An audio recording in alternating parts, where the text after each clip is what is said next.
Not a bad performance, if I do say. Especially when the star is a slug in his butt.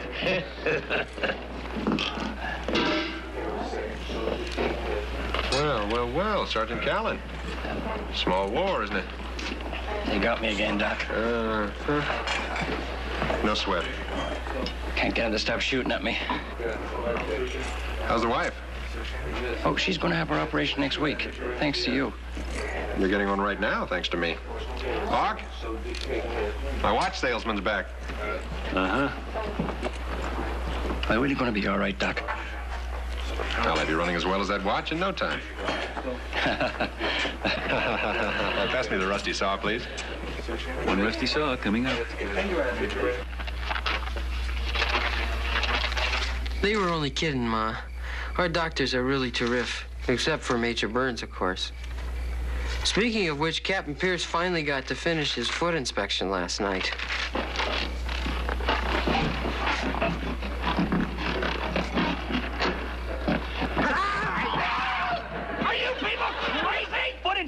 Frank, this is it. Hold still. Unclench your foot, Frank. Touch my toes, and I'll have you killed. Then court-martialed. Nail polish? Rank. Isn't that Major Houlihan's color? It was all fun. We were discussing trench foot, and then we got a little silly. You're not going to put this on my report, are you, Pierce? I think you'll find I'm pretty much all business, Frank. Burns, Frank, Major. Strange coloration of all toenails, possibly due to combat action with a hostile manicurist.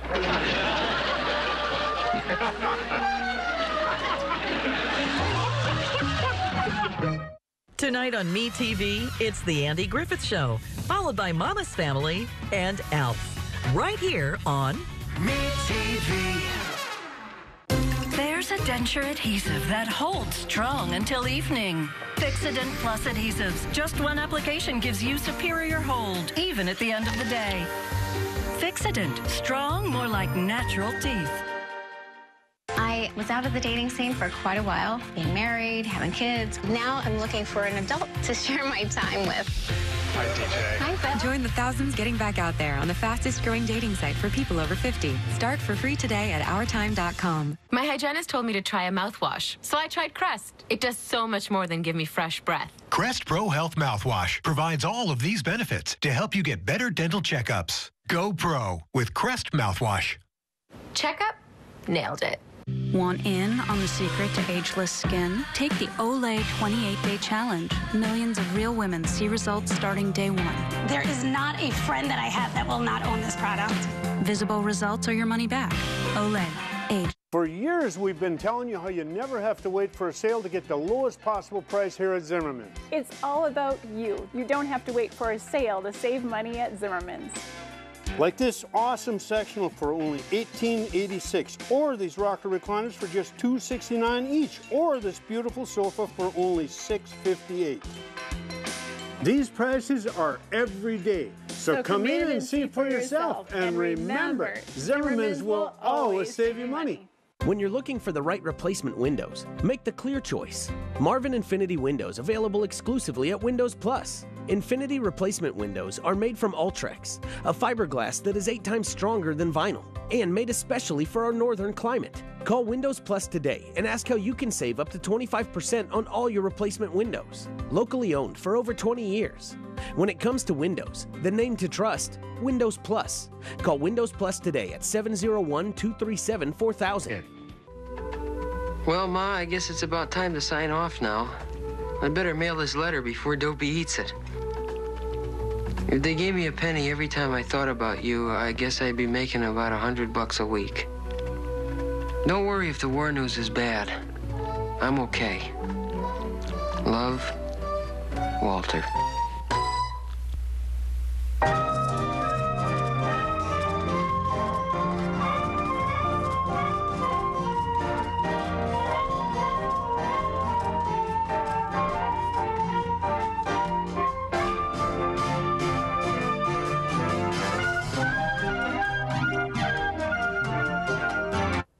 Good evening from Valley News Live and the Fargo Force. We preempt tonight's regularly scheduled programming here on MeTV to bring you hockey from the Fargo Force. We go out live now to Shields Arena.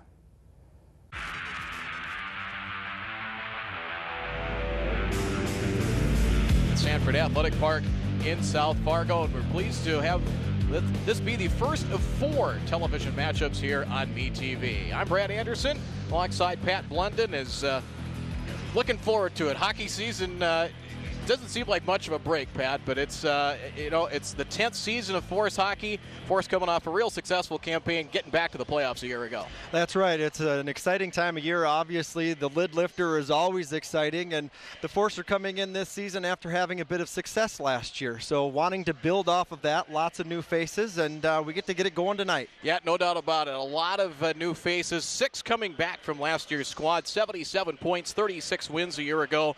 Third of the Western Conference. Were bumped out of the opening round by Waterloo, and a lot of familiar names are gone, namely the high-scoring line of Jack Adams, Blake Lizotte, and Hank Crone. So there's a lot of goals available for this new squad. That's right, 187 points last year to be exact, with those 3 guys leaving the lineup now. But we've got some new guys coming in. We're going to be excited. You know, one guy we're going to keep an eye on tonight is Clayton Phillips. He's a returning defenseman. He's going to anchor the blue line. And Ryan Bischel between the pipes got some action last year in a couple dozen games. So we'll see what he does taking over for Matt Murray this year. Yeah, for Ryan Bischel, 16 games last year, a goals against average 2.21, save percentage of 90.4%, and got a lot of ice time in the playoff series against Waterloo. Murray got hurt in game 1 of that series, and Bischel, albeit in a losing effort as they got swept by Waterloo, really performed very well. And it's right now between he and Strauss-Mann, they split the time between those two in net in the postseason. But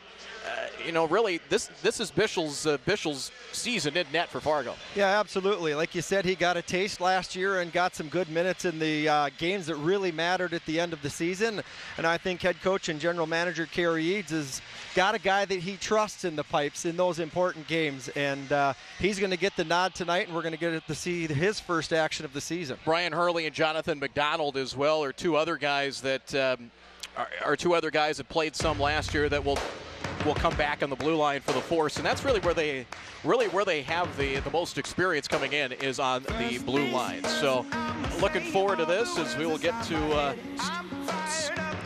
the starting lineup here momentarily, as we'll get to public address announcer Bob Roars here in just a moment with the starting lineups here with Force Hockey, the Force and the Sioux Falls Stampede here on MeTV.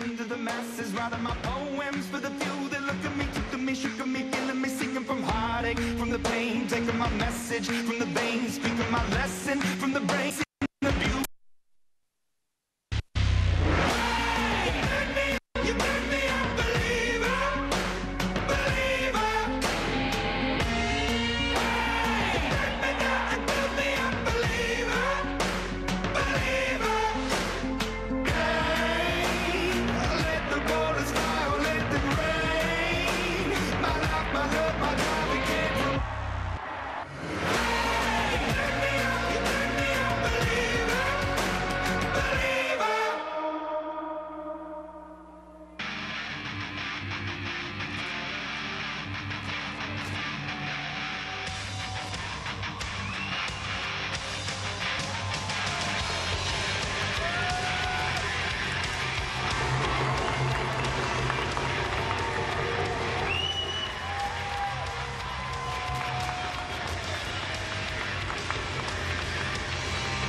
And now, ladies and gentlemen, we ask that you please rise as we recognize a moment of silence.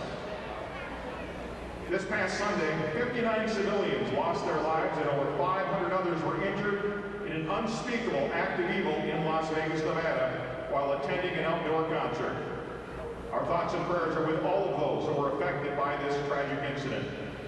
In honor of those who lost their lives and were injured, along with all of their families and friends, we ask that you please join us in recognizing a moment of silence.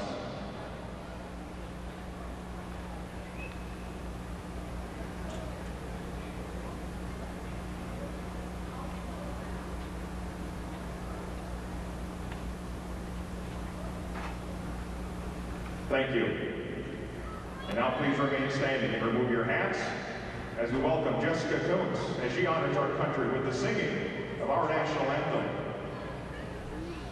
Oh, say, can you see by the dawn's early light what so proudly we hailed at the twilight's last gleaming, whose broad stripes and bright stars through the perilous fight o'er the ramparts we watched were so gallantly streaming, and the rockets red glare, the bombs bursting in air, gave proof through the night that our flag was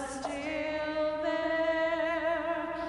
Oh, say does that star-spangled banner yet wave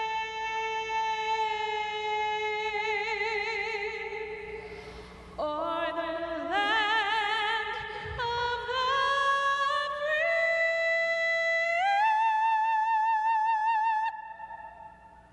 and the home of the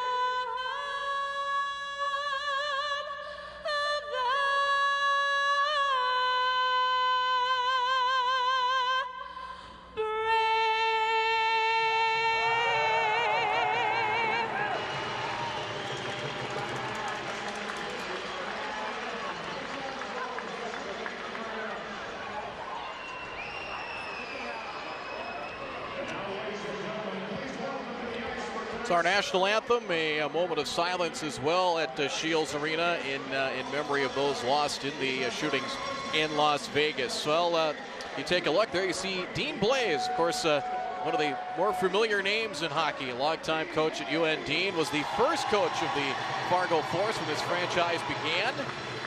Well, 10 years ago, it's hard to believe, but the fall of 2008 was the start of Force hockey. Of course, this facility, beautiful Shields Arena, and was the Urban Plains Center back then, since renamed Shields Arena, and of course started a pretty good run of success here for the Fargo Force, and it started right away. It did start right away. They made good strides early on, and here we are in the 10th anniversary season. We see goaltender Ryan Bischel in the nets, and he's wearing that commemorative 10th anniversary jersey, and that's a guy we're going to keep an eye on tonight for the Fargo Force. Clayton Phillips, the Minnesota commit and third-round draft pick by the Calgary Flames, one of the returning blue liners for the Force this season, a guy that's going to, you can see he wears the A on his sweater. He's going to be looked at to lead this club. There you see Mikhail Burden in net, returning in net for the Sioux Falls Stampede. Last year, 2.73 goals against average, 92.5% save percentage, and we are underway for another season of Force hockey. And an opportunity and a shot, and Burden kicks it away right away as Fargo on the offensive attack. There's Phillips, a bouncing shot towards the net, scooped up that time by Mikhail Burden. There you see Burden, a Russian product, a draft pick of the Winnipeg Jets, as we mentioned last year. 2.73 goals against average, 92.5% save percentage in 31 games in his first USHL season. Stopped a team record 59 shots at a 2-1 win over Muskegon last October. These teams met once in the preseason, Fargo winning that one by a score of 4-1. As we continue back to action of this one, Fargo able to shoot it back in. Returners for Sioux Falls coming back. Paul DeNaples is one of them as Fargo will play it. Gannetti at the blue line for Phillips. At center is backhanded in. Evan Doherty, one of the returners for Fargo. A forward from Kalamazoo, Michigan, a Bowling Green commit. Opening minute of this one. Action right along the wall taken by Fargo. Back out of the point, it's Phillips. Phillips will return it back. Doherty will play it down low. Tried to center it. It was blocked and carried out. Here come the Stampede with it. 2-on-1 opportunity. As the pass deflected, bouncing shot attempt, that time from Nolan Walker. Walker, a St. Cloud State commit from Anchorage, Alaska. Garrett Van Wy played last year for Muskegon. Muskegon, a playoff team a year ago, shot back in as he was part of a deal that sent traded away Michael Graham, was with the Force the last couple of years, and Fargo will play it out, bouncing puck to neutral ice, where it's quickly swept up by A.J. Valele, returner. As Fargo changing up skaters. Here's a pass and grabbed on the run. Lucas Bro. Bro's played off the puck. Nicely done by Brian Hurley. 90 seconds in. Shots on goal 2-1 early and play in front. It's scooped up by Ryan Bischel. And if you're Ryan Bischel, that's not the first shot you want to see on the night. A bouncing puck with a guy all by his lonesome in the slot, but he squared it up nicely and kept his body centered, and he was able to keep that puck in front of him and get the whistle and make that save and kind of ease into the game now about a minute and a half in. Crowd filing in here on opening night. Jackson Nelson, a Minnesota product who impressed as a 16-year-old last year for Sioux Falls, and a returner coming back centering a line with Artem Ivan Yuzenkov and Adam Daw. Loose at neutral ice. Hebert trying to play it. Genuine chases after it. Logan Genuine out of Romeo, Michigan, was a Mr. Hockey during his high school career in Michigan. Along the wall near side, it's kept in by the Force, and tried a centering pass deflected. Jonathan McDonald able to hold that puck in. Now over to the corner with it, Genuine. And the Stampede try to break out with it, and offside the call as the Force tried to get the puck back. Grant Hebert couldn't keep it in there. You see Grant Hebert from Ontario will play collegiately at Robert Morris. Is a little over 2 minutes into this one, no score. Nice play by Hebert there to try and maintain the puck in the offensive zone as he was chasing the Stampede on their breakout attempt. Just a little bit too far, though, and they get the whistle. Fargo tries to carry it in. They'll fire it in. Will ring around to the near side. Drobot to play it. He's surrounded by a pair of skaters over there. Ryan Savage over there as well for Fargo. Battle for it. Couple of skaters each side, and Stampede will carry out with it. Dimoff deflected over to the corner, back behind the net with it. Gannetti over there applies the hit. Force try to break out with it. And here comes Fargo. Pass off the skates. Savage will try and chase it down, and will go all the way down. Played by the Stampede once again. Carson Dimoff with it, carries it in, fires a shot, kicked away by Bischel. Dimoff back over to the corner with it. Nice check applied, big hit applied by Ty Farmer. Defenseman out of O'Fallon, Missouri. A little over 3 minutes in and scoreless. Fargo with Savage trying to carry it out. Might be perhaps at the end of that shift as they will dump it in deep. And we'll have a whistle and icing the call. 16:51 to go in the opening period. Fargo really came out, Pat, with a quick flurry, quick shot early, and attacked the offensive zone early. And since then, kind of that opening night feel. Teams kind of feeling each other out a little bit. Yeah, and we're going to probably see that through much of this first period unless somebody makes a mistake and gives somebody an offensive opportunity. A little bit back and forth, but not a whole lot of flow in the early going. Force will have a home game tomorrow night as well. Weekend series. This one with Sioux Falls tonight and the Sioux City Musketeers, who got to the Clark Cup Finals before being beat out by the Chicago Steel a year ago. Coming to Shields Arena tomorrow night at 7:10. Here's Garrett Van Wy. Van Wy chasing after that puck. Steered to the side that time by Sioux Falls goalie Mikhail Burden. Puck goes up into the crowd now to play. Crowd filing in, and good gathering tonight. A lot going on a Friday, but it's good to see here on October 6th. And the USHL season pushed back a couple of weeks. They push things back 2 weeks. Usually we're starting late September in the past. Yeah, and they started things off with the Fall Classic last weekend in Pittsburgh. All 17 USHL teams participated to kind of get the rust out and give the clubs each an opportunity to see everybody play. Nice job right off the faceoff. Van Wy sending it on goal, and Burden making a play on that one. Fargo 2 wins and an overtime loss in Pittsburgh last week. Sioux Falls went 3-3 in the preseason, but went 3-0 in that USHL Fall Classic.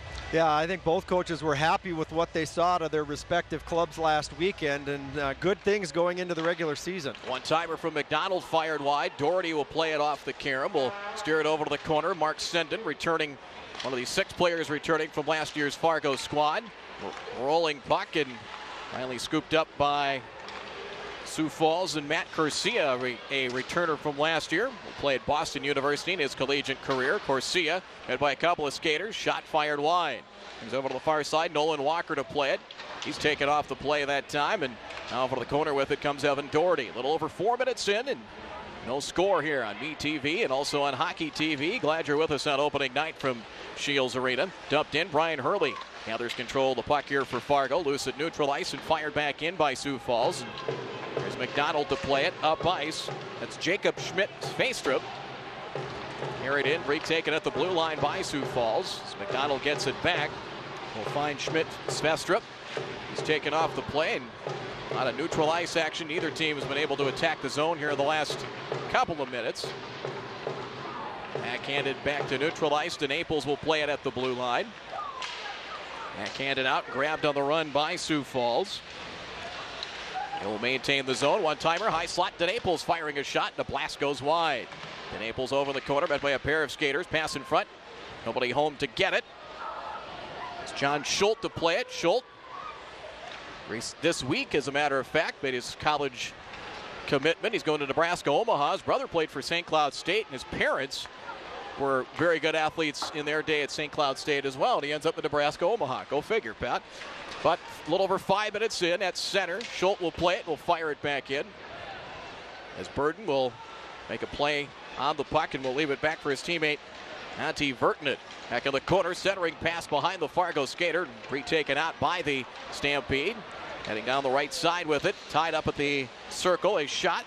Blast from Adam Daw, saved by Ryan Bischel. Shots on goal 4-3 in favor of Sioux Falls. Centering pass wide, but A.J. Valella racing in to maintain the zone. Centering pass is knocked down by Fargo's John Schultz. And now over to the far side with it. Some contrasting styles here in the early going. The Stampede are getting most of their chances off the rush, whereas Fargo, when they've had their couple of chances they've had, have been from setting up in the offensive zone and working it out of the corner and from behind the net. Force with the change as Sioux Falls try to break out of their own end here in the opening stages of this one. A little over 6 minutes in. At center, here come the Stampede. Chasing after it, Carson Dimoff. Has it back behind the net, taken by Phillips. Clayton grabs it on the run. Here comes Fargo with it. Taken off the play that time, Dante Sheriff. Gennady to play it at the blue line for Fargo. Here comes Sheriff again. They got a chance, 3-on-2 from the left circle. A shot just deflected wide. Burden might have got just enough of the goalie mid on it to steer it aside. Phillips will play it and retain it here for Fargo. There's Clayton Phillips over in the corner with it. Shots on goals, you see 4 apiece. Phillips for Cameron Gennady. Gennady out of Vancouver, British Columbia. You see a little bit of a British Columbia feel with a few guys from BC. Of course, that's where Kerry Eads grew up. And that's one of the things about the USHL, too, for those of you watching that aren't familiar with it. There's an international flavor throughout. European, North American, all over. Here's Evan a chance Doherty's got a chance. On the breakaway as he cannot pull the trigger. He did pull the trigger and a shot. Got tied up at the last second as he tried to go forehand and then on the backhand and had it steered aside. First breakaway chance for Fargo, and good hustle to get back on the back check by Sioux Falls. Ryan Hurley back the other way with it for Fargo as they try to break out of their own end. Nearly a giveaway. And it's center. Mark Senden will leave it for Hurley. He will backhand it in. Puck over the corner. A little over 7.5 minutes to go here in the opening period. End-to-end action is Corsia. Corsia comes across the line. And over there, applies the hit that time on Fargo's Jacob Schmidt-Sveistrup. To Naples. Back over to the corner with it. Hurley over there for Fargo. Pass deflected, and 2-on-2. Fargo will come out with it. Here come the force and Ben Myers. Myers was a high school standout from Delano, Minnesota. Played a handful of games in and around his high school season with the Force last year. Mr. Hockey finalist in the state of Minnesota last year. Here's Schultz with it. Schultz left circle, a shot saved by Burden. job to kick that one aside. Puck over to the far corner with it. Couple of skaters each side over there. Myers over there for Fargo. DeNaples comes away with it for the Stampede. Cleared but not out. Turn and a shot fired back by Schulten wide. Loose at neutral ice. Loose near center. Finally controlled that time by Sioux Falls. Reed Stephenson does the honors from Winnipeg, Manitoba. Will play collegiately at UMass Lowell. Schulten will chase after that puck. But held in by the Stampede. Quick wrister from the blue line, fired wide. Only 9 minutes into this opening period and scoreless. Each team's had a one really quality scoring opportunity early on. Back to the point it goes. Shot deflected. Bouncing puck. Schulten will play it. Steered along the far side. Logan Genuine cannot control. Played there by Sioux Falls. Reichenbacher over there. Taken away by the Force as they look to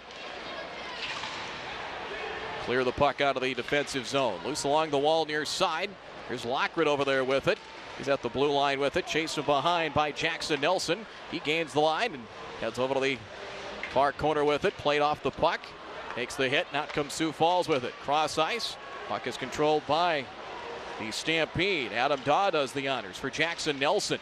Nelson tied up over there with Fargo and Cameron Gannetti. Back out of the right point. A shot glove save by Ryan Bischel. And finally, we've got a stoppage here. End-to-end action for quite a while. We'll have a timeout of the ice. We'll keep it here. 10:21 to go in the opening period. Shots on goal 6-4 in favor of the Force. And a scoreless game, and it kind of feels like opening night, just kind of the way things have gone so far, Pat. It sure does. A couple of good opportunities for each team in the early going, most notably for the Force in that opening shift when Genuine got the prime scoring opportunity, and then the bouncing puck on Bischel on the other end. But it's like that all the way around the USHL.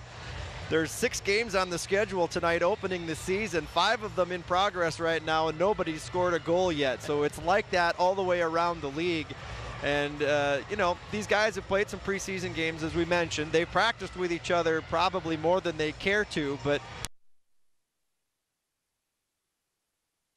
with the guys that you're skating with. Interesting, and you take a look, and we were kind of wondering where the points are going to come from with this Fargo squad this year. You look at during the preseason, Logan Genuine, 4 points. He led the team in scoring, 2 goals and 2 assists. A handful of guys with 3. Nick Cardelli had a hat trick in one of the preseason games in the Fall Classic at Pittsburgh. Garrett Van Wy, a guy that has some USHL experience, 2 goals and an assist. Spencer Meyer, Grant Hebert, 3 points as well. Brian Hurley as a defenseman is kind of an offensive-minded defenseman, as is Phillips. So you've got some punch from the blue line if you need it. Well, and it's good to see. Looks like they've got it spread around. There's not, you know, last year it was so much Lazat, Crone, Adams. Spreading things around might help Kerry Eads and the team find goals when they need them from other guys in the top 3. As we come back, we'll have our first penalty of the night, a tripping call coming.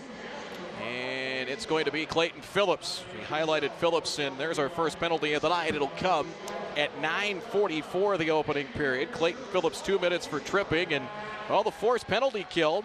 This the 3rd year for Kerry Eads as head coach and general manager. That has been one strong point, has really been special teams, in particular the penalty kill. Penalty kill's been phenomenal, like you said, under Kerry Eads, and they were one of the best in the league last year. 3/4 of the way through the season last year, they hadn't even given up double-digit goals against when they've been shorthanded, so they can really lock things down. We'll see how the club looks right away here tonight. Yeah, they were well over 90% for a good chunk of the season on the penalty kill. As they're a man short here for the first time of the season. Nolan Walker. Walker guided over to the corner that time by Ty Farmer. Comes a chance for Sioux Falls. Back behind the net with it is Christian Acosta. Back to the point, Villela. Cross ice, here's Swoyer with it. Treats back to the blue line. Walker down low, Acosta. Centering pass through the slot, but held in by Sioux Falls. They'll walk in. Villela pass in front. It's a shot and a goal. Christian Acosta going short side that time. Got the pass. It might have been deflected, but right out of the tape of his stick, and the shot short side beats Ryan Bischel and get that power play goal early. 10:25 of the first, and it's 1-0 Stampede. And that started with the puck coming on this near side of the ice, missing the net, going all the way across to the point. Had everybody pulled across, and as you see, Acosta right on the edge of the blue paint takes the easy feed from Vallely, and it did kind of bounce through the crease. but it landed right on the tape of Acosta. He puts it into the empty net, and Sioux Falls takes the early lead. Acosta should be 2 assists on that one, I believe. Villela will get one, and I believe they'll get a second assist as well to Arten Ivan Yuzenkov should also get another assist on that one, I believe. We'll wait for the official ruling on that one, but a power play goal giving Sioux Falls a 1-0 lead.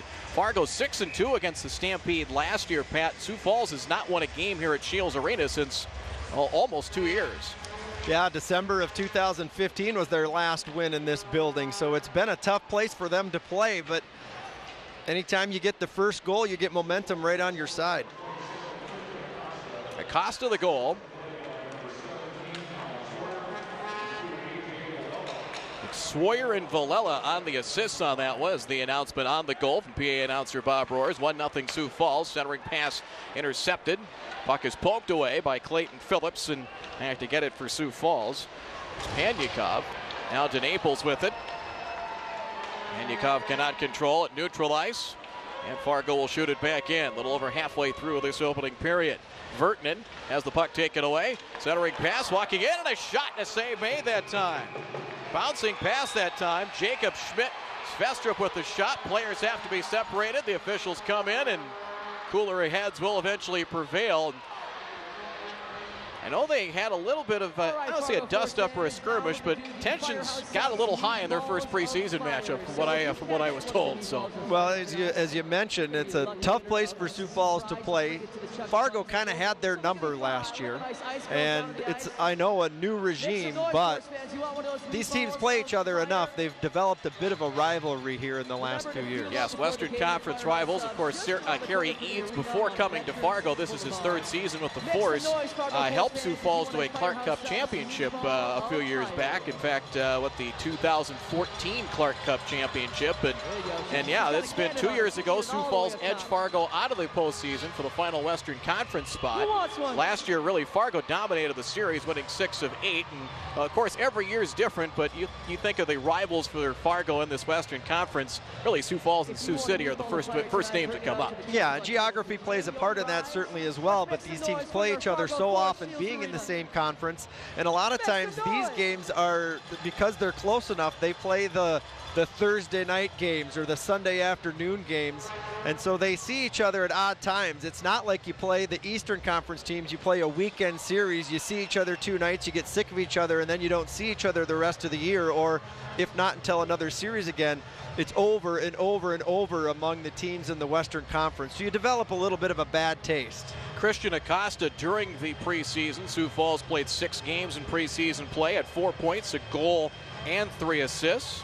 A pair of penalty minutes. There you see Sioux Falls head coach Scott Owens, who came to Sioux Falls from a long-time stint at Colorado College in the old WCHA, now a member of the NCHC. Scott Owens had a successful career at the collegiate level. Line of Hebert, Griffin Lochran will play collegiately at Northern Michigan, and Logan Genuine will play collegiately. There you see Logan will play collegiately at Western Michigan from Romeo, Michigan. We head back to action. Jonathan McDonald from the red line will fire it in. Burden will steer it over and play it high off the glass, and we will have a stoppage. It was tipped, so no foul coming there, but we've seen a couple of times now Burden likes to stray away from his net and handle the puck. Yeah, we've seen that a couple of times. Logan Genuine last year, 25 games with Waterloo at 3 assists. We mentioned was the 2016 Mr. Hockey in the state of Michigan. Griffin Lochran will take the draw against Nolan Walker. Back out of the point, McDonald had a pass, had a cutting Lochran. Goal line extended, but couldn't connect. Nelson will play it. Force try to hold it in. Rolling puck out to center. Loose of the blue line, right near the Fargo bench. And Lochran coming across the line. Hebert shot high slot, trying to go upstairs and went high just above the crossbar. Villela takes a hit. Taken off the play by Genuine. Meantime, here comes Nolan Walker. Walker is sandwiched and goes down as he tried to work his way into the slot. Big hit that time. Force trying to play physical, play the body when they get the opportunity. Here's a shot deflected that time. Jack St. Ivani, a returner from last year's squad, had his shot deflected and out of play. And again, Things getting a little tense here early on. Players have to be separated. There you see Brian Hurley along with Jack St. Ivani. Jonathan McDonald kind of taking a little bit of that physical play after the whistle into the corner. He was the one that leveled the hit on Walker coming into the zone. McDonald, 6'1", 181 pounds from Livonia, Michigan. And because of the after the whistle activity, Acosta's going to go sit down for 2 minutes, and we're going to get the first opportunity to see the Fargo Force power play here coming up with 7:53 to go in this opening period. So Acosta in at 12:07 of the opening period, and the power play 2 years ago really struggled for Fargo. Last year was in the top half of the league, thanks in part to that high-scoring line. Jack Adams, Blake Lizotte, and Hank Crone had a big part of that, and we'll see. It's going to be a work in progress at this point, but they'll get their first power play opportunity. William Falstrom taking the draw. Farmer for Phillips. Phillips walking his way in. Top of the circle. Now retreats. Farmer. Out of the right circle with it. Got for Farmer. Thanks, Shannon. Thanks to all of our season ticket holders. Farmer will steer it along the wall to the corner for Ben Myers, and went on net and kicked away that time by Mikhail Burden. Here's handling that puck again, and he's confident. And even when he's got guys bearing down on him, he's got the confidence to clear the puck on his own. William Falstrom comes across the line, trying to get around Villela over the corner with it. Has it taken away. Nice job that time by Jack St. Ivani, and Sioux Falls clears it all the way down. Bischel way out of the net. Try and make a play on that one. We'll send it near side for Farmer once again. Minute 10 to go on the man advantage. Shots on goal 8-5 in favor of Fargo. 1-0 in favor of Sioux Falls. Hebert trying to chase that puck down, and we will have a whistle and a stoppage. Faceoff's going to come just outside the Sioux Falls zone, I believe. Force, I think, had somebody just inside the zone when it got in there. Got a wing hanging out high on the breakout, and must not have been able to get out of the zone in time by the puck came in. Genuine, Hebert, and Lochran, power play line with Hurley on defense for Fargo, along with Cameron Gannetti out of Vancouver, British Columbia. Gannetti back behind the net. First of a weekend series. Sioux City here tomorrow night, 7:10 at Shields Arena. Hebert comes across the line with it. Lochran back down low. Hebert.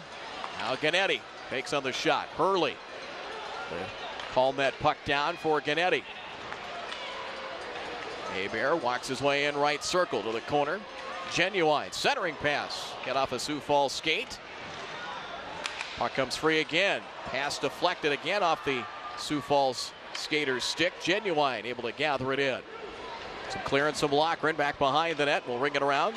Held in by Hurley. On to 15 of the man advantage. Poked away that time. Nice job of the poke check. Paul DeNaples cleared but not out. Gannetti. Gannetti right circle walking in. Hebert. Got a centering pass. Couldn't connect. Traffic in front. Hurley a one-time blast and a glove save, and a beauty that time from Mikhail Burden. A little bit of dramatic effect as well. A terrific save. Force had a couple of opportunities, I thought, in that power play to shoot the puck, and they elected to make one more pass. And the Stampede are doing a good job of getting sticks in those passing lanes, and a couple of them go through the slot. I thought maybe an opportunity to shoot the puck from the dots. As the penalty time comes to a close and Acosta comes back on the ice. Back to 5-on-5 hockey. As here's Evan Doherty with it, cannot control, taken away by the Stampede. Coming across the slot. Nice job to poke check it away that time by Fargo. Nicely done that time. Send it across the line to the right circle. Centering pass couldn't connect. And back come the Stampede with it. They may have a chance for a 3-on-2 if they hustle. And across the line with it. Panyakov. Send it applying the hit. Puck comes free. Loose over to the far side. Van Wy hustling after it. And Fargo to control. Pass just beyond the reach of Evan Doherty. He'll try and chase it down. Met over there with Sioux Falls, Corson Green. Puck comes free, and here comes the Stampede once more. Bouncing puck. And carrying it out that time is Green. Green comes across the line. Shot attempt blocked. Puck finally grabbed by Fargo. Grabbing it, Jonathan McDonald. Played in a handful of games on defense with the Force last season. Most experience returning Three guys in that blue line. Phillips leading the way there along with Hurley and Jonathan McDonald. Savage over there for Fargo. A couple of skaters each side as we're under 5 minutes to go in this opening period. The lone goal coming from Acosta. Here's an opportunity in front, kicked away. That time by Burden, 2-on-2. Acosta across the line with it. And sends it on goal. I think that was meant to be more of a pass trying to go cross ice, but Bischel at the edge of the crease scoops it up. We've got a little bit extracurricular once again as Farmer has to be separated. A.J. Drobot with a great opportunity. It was an unassuming play at the side of the Sioux Falls net as the puck came off the end boards.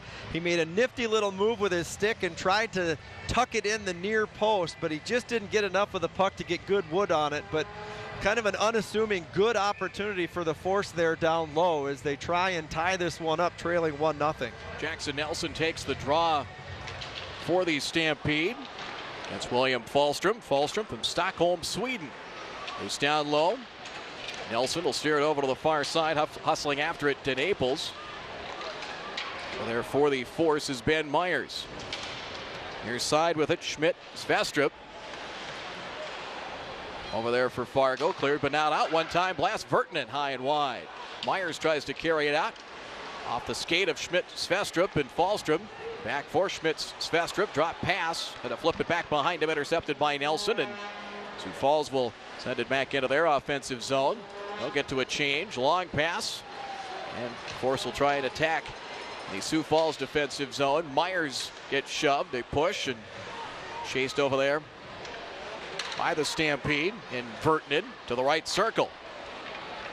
And taken away by the Stampede once again. Phillips pokes it away. Clayton Phillips back in the Fargo defensive zone. 3:18 to go in the opening period. Long pass, connects as here comes Fargo with it.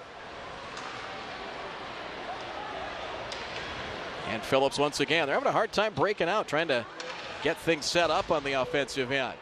Puck comes free. It's grabbed by Sioux Falls and Reichenbacher.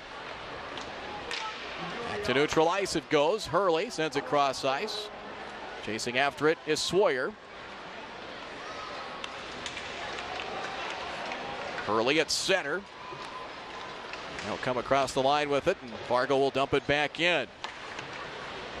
Lochran over there. Lochran met by Sioux Falls forward Mitchell Madsen.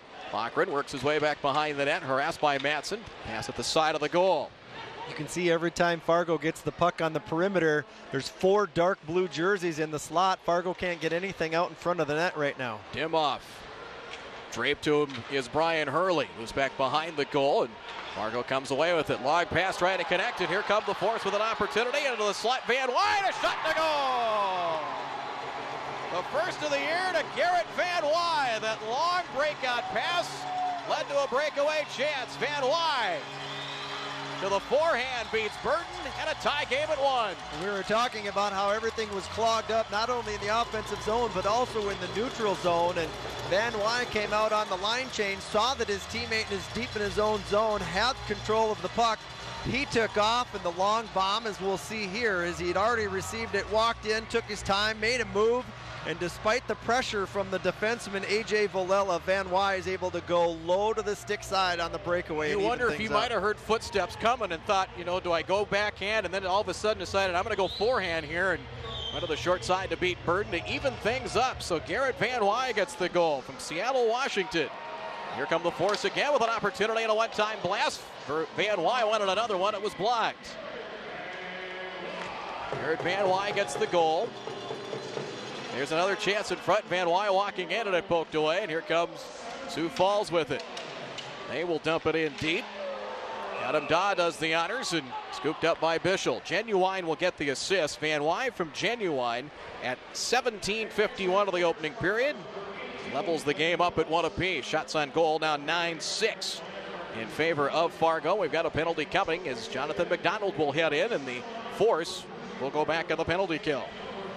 Force will finish up most of the rest of this period on the penalty kill, assuming they can kill things off. As McDonald goes to the penalty box, you see why there. Of course, puts his hands up in the air trying to plead his case, but even the least seasoned official in the building could have seen that one coming. McDonald in at 18-14 of the opening period. St. Ivani has it poked away. A.J. Drobot able to send it out and all the way down. Burden again comes way out of the goal. Now we'll steer it over to the far side. 90 seconds to go in the period. Size pass connects. Here's Adam Daw. Daw comes across the line with it. Now stops. Pass is intercepted. Might have a breakaway chance. Didn't connect that time as puck goes all the way down. Trying to connect with Lochran. Meantime, Burton gives it away. Sendin a blast. That one's blocked. Sendin gets it back in the circle. Now we'll handle the corner with it. Sendin takes a hit. Big check applied that time. Nicely done. Burton with the body. Sioux Falls having a hard time breaking out of the zone here with the man advantage. Now they do. 2-on-2. Final minute of the period. The skaters over there now working their way back behind the net with it. Stephenson. Valella over there. Puck comes free, as is Acosta. There's a shot. Quick wrister from the left circle that time by Reed Stephenson. Good shot by Stephenson. Yep, good shot. Sorry about that. He saw that he had a defenseman in front of him causing a bit of a screen in front of Bischel, and he tried to go short side on the stick side of Ryan there, and Ryan was able to peek around to be able to see that puck coming all the way. But good heads-up play by Stephenson there to try and take the quick shot as soon as he got it on his stick. Nolan Walker will take the draw for Sioux Falls. It's Garrett Van Wy. Van Wy and Farmer among the penalty killers out there. Evan Doherty cannot clear the zone. Now the puck poked away, and Doherty will do the honors and send it all the way down. Sawyer will chase after it as we approach 30 seconds to go in this opening period in a 1-1 hockey game. At center with it, Walker. Fire it in deep. Farmer trying to clear it out. Held in by Sawyer at the blue line. Acosta. Back to the point it goes. Sawyer. DeNaples walks in. Right circle. Plays it off the end boards. Walker. Goal line extended. Acosta back to the point. Sawyer fires a blast. Didn't get through traffic. Final seconds of the period. Down to 6 seconds to go. Puck comes free, and the Force will clear it all the way down, and that'll put the first period to bed. 1-1 here after one. Good opening period, I think, for both teams. If you want to look at it that way, you know, Sioux Falls, anytime you go on the road, you want to get that first goal and get some momentum going your way. And they do get that goal with Christian Acosta at 10:25 on the power play. They're 1 out of 2 with the man advantage here through the first 20 minutes of play. And then the Force kind of settled things down a little bit, and they get the long bomb to Van Wy from Genuine at 17:51 to even things up here at the end of the first period. And a period that, like I said, we keep the momentum going now through the intermission into the second period after getting that equalizer. All right, let's head down ice. Alex Egan as a quick visit here with the Force assistant coach, or actually with head coach. All right, Fargo Force fans, after one period of play, we are tied up 1-1. I got Coach Eads here. Coach, you got one period under your belt for the first season. The late period goal tied it up. How does it feel to get one period under to start the new season? Yeah, I thought it was an entertaining period. You know, we had 2 or 3 breakaways, hit a pipe on right 15 seconds into the game. You know, they made a play on their power play. You know, we made a play on a change, caught them napping a little bit. So, you know, good hockey game all the way around, 1-1 game. Coach, what should we look forward to in the second period?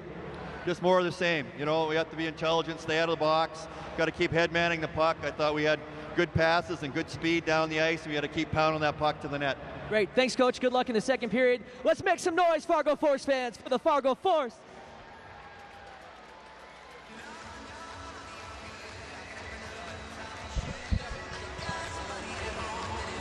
Nine-7 shots on goal in favor of Fargo in that opening period, but interesting 20 minutes. You never know what you're going to quite get on opening night, and you know, I'm sure Kerry Eads will tell you, it's pretty frustrating to give up a goal. They've been so good at the penalty kill to give up that power play goal, and where they were struggling offensively, sometimes you just need that. You just need a long pass or just some kind of breakaway or just something kind of out of the norm to try and get you an offensive opportunity, and they were able to do so with that pass on the breakaway to Van Wy. Yeah, and a good job by Van Wy coming off the bench to recognize the fact that they had control of the puck in their own zone and he was able to find some open ice in the middle of the rink, and he took it in. And then the other great part of that is Fargo that he Force finished. fans, we got a couple of dinosaurs down here coming in behind him, and he made an extra move, and it was the one that counted to put the buck behind Verdun and give him the equalizer here going into the intermission. Sioux Falls will have 14 seconds left on the power play, and the interference penalty to Jonathan McDonald. His penalties in the period. Fargo 2 penalties for a total of 4 minutes. Sioux Falls 1 penalty and 2 minutes.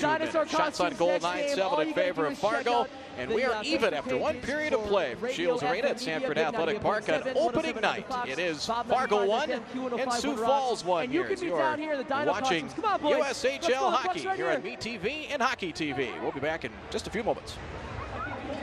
I'm Kelsey Warren, the CEO of Energy Transfer Partners, the company that built the Dakota Access Pipeline. When we build a pipeline, we study the land to respect people and property. We work with engineers, archaeologists, and landowners, and we conduct extensive cultural and geological surveys. We know this land is important to farmers, ranchers, and families who have called this area home for generations. We take great care to protect and preserve land and water. If it matters to you, it matters to us. Have it all for less at Ashley Home Store's Discover Savings Event. Explore deals you can't miss with exclusive styles and savings up to 30%, plus 60 months no interest. Save on all the looks you want, like stunning beds, stylish sofas, and elegant dining sets. So get up, get going to Ashley Home Store's Discover Savings Event with exclusive styles and savings up to 30%, plus 60 months no interest. Ashley Home Store. This is home. It's time again to cheer for your favorite team. And at a cutting-edge gallery of jewelry, we have your team colors. Beautiful diamonds and colored gemstones that shine with amazing brilliance. We specialize in green and gold, but at a cutting edge, we can create a beautiful sparkling piece of jewelry from any of your favorite team colors. The most beautiful, original, and stunning pieces of jewelry can only be found at a cutting edge, 4507 33rd Avenue South, right here in Fargo. Are you happy with your bathroom? I wasn't. I thought I didn't have the money until I learned about Bath Fitter. Bath Fitter puts a new bathtub right over your old one. Isn't that amazing? Bath Fitter will measure and install right over your existing tub. And only Bath Fitter has seamless walls, which guarantees a watertight fit. Plus, they do it all in just one day. That's my favorite part.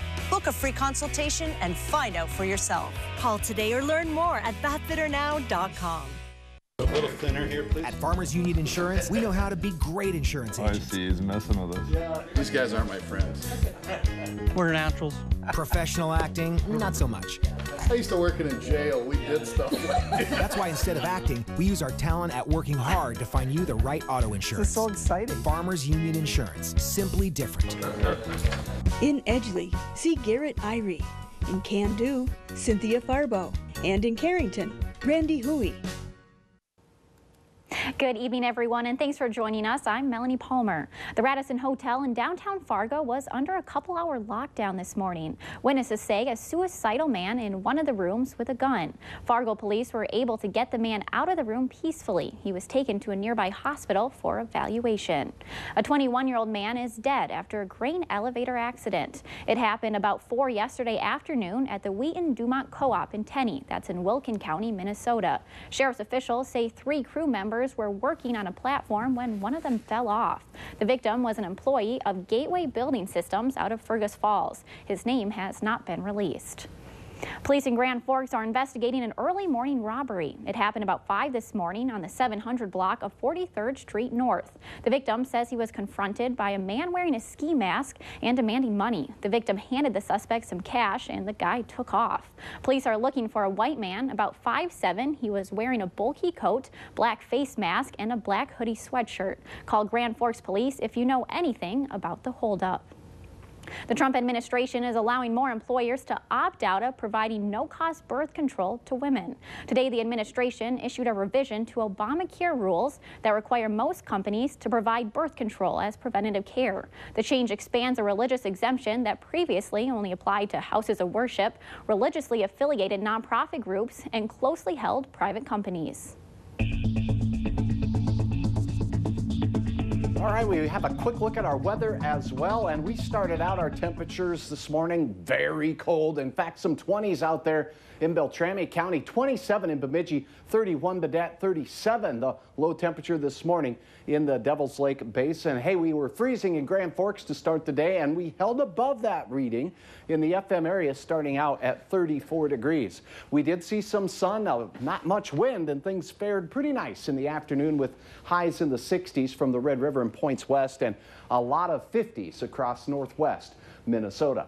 Here is a peek at tomorrow. We're talking about some windy conditions expected. Already the National Weather Service issuing a wind advisory for much of western and central North Dakota. This does include our viewers out in the Jamestown to Ellendale area. And it's likely we're going to see some very strong gusts over 40 miles per hour here in the Red River Valley, particularly the eastern third of North Dakota as well. It'll be breezy in Lakes Country, but those trees have a habit of slowing down the winds. So a gusty Saturday is in the offing. Here's what we're looking at in your hour-by-hour forecast as we head through the late evening hours. We're going to see any clouds slip off to the east, so it'll be mostly clear as we head into the evening. And as you're heading home or outdoors tonight, a light and variable wind. But as we go through the overnight, we're going to see temperatures fall, but not nearly as cold as we've been. In fact, it'll be milder out to the west as the wind picks up a little bit. That wind acts to stir the atmosphere up, keeping us from getting too cold. The coldest readings will be far out to the east as that cold air mass slides out in that general direction. So Wadena, Hubbard County in the Park Rapids area, maybe even Bemidji again, some patchy areas of frost possible for you, but the rest of us will start out our weekend a little bit milder. Here comes the winds, though. By mid-morning, our western counties particularly will start seeing gusts over 35 miles per hour. And as we go into the afternoon, it will be sunny across the board. Now, these winds coming from the westerly direction are going to be quite warm. And in the afternoon, we'll see temperatures leap up into the low 70s and mid and upper 60s for many of us. Even in Lakes Country, if you're heading through Minnesota to catch some of the leaves, if they're not blown off the trees, we're going to see 65 to 70 degrees there for a fair afternoon, albeit quite gusty. Our winds after sunset will taper off a little bit, but it looks to be another breezy night with an increasing amount of clouds for our western counties. So a look at your forecast then. 45 with a south wind to start the day. Gusts over 40 miles per hour through the afternoon and early evening hours. Fargo's temperature peaking at 71 degrees. Elsewhere, we'll see a lot of upper 60s across the region. And in Minnesota, mid 60s as a rule for peak temperatures in your afternoon. As we head into Sunday, those clouds will spread across the region, and we're talking about temperatures that won't be quite as warm. It'll be breezy, but not nearly as gusty. Probably the better of the two weekend days when it comes to wind conditions. These guys just enjoying some beautiful weather at Lake Lida. Thanks, Jan, for uploading that forecast. Planning forecast shows our weekend. We'll see cooling conditions. We've removed the precipitation for Monday into Tuesday, but still quite chilly with patchy frost possible in the early part of our work week.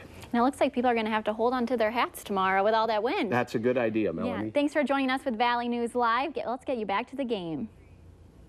At Elite Plumbing and Drain Cleaning, we treat you like family, which is why we offer 24-hour service 7 days a week, including holidays without an overtime charge. We service the Lakes area, Barnesville, and many other surrounding areas with no trip charge. Whether you need plumbing service at your home or business, remember, to get your job complete, call Elite. For a free estimate, call Elite Plumbing and Drain Cleaning at 701-318-2513.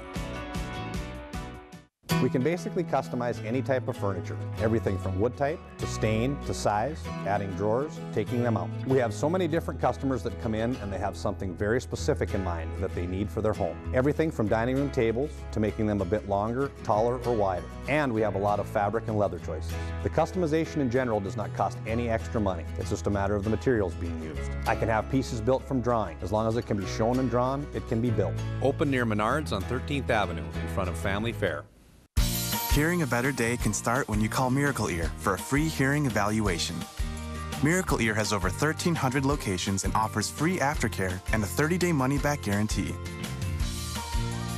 Be one of the first to try our Genius 2.0 technology, which makes it easier than ever to connect to your world and everyone in it. Miracle Ear. Hear a better day. Schedule your free hearing evaluation today and try before you buy. Luther Family Ford keeps your family on the road every day. Whether you're getting your vehicle repaired in our award-winning service department or updating your vehicle with our friendly sales staff.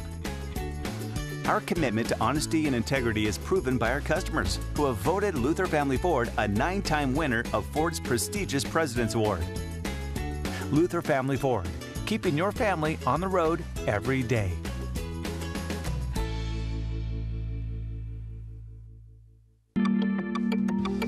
Type 1 or type 2 diabetes? Lilistol Research is seeking diabetics who take insulin to control their blood sugar for a medical research study. Qualified participants will receive study-related care, investigational medication, and diabetic testing supplies at no cost and will be compensated for their time. For more information, call Lilistol Research at 232-7705 or visit us online at lilistolresearch.com for future generations. Lilistol Research.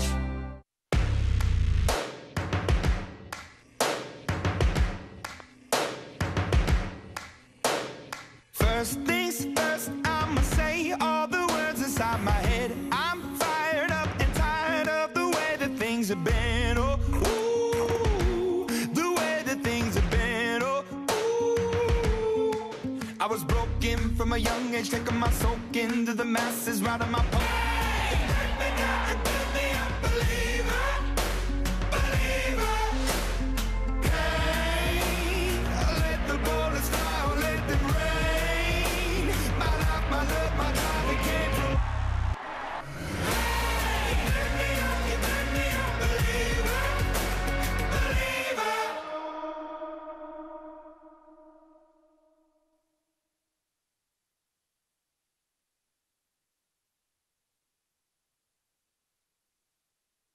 Valley News Live can provide your business a marketing plan with affordable frequency.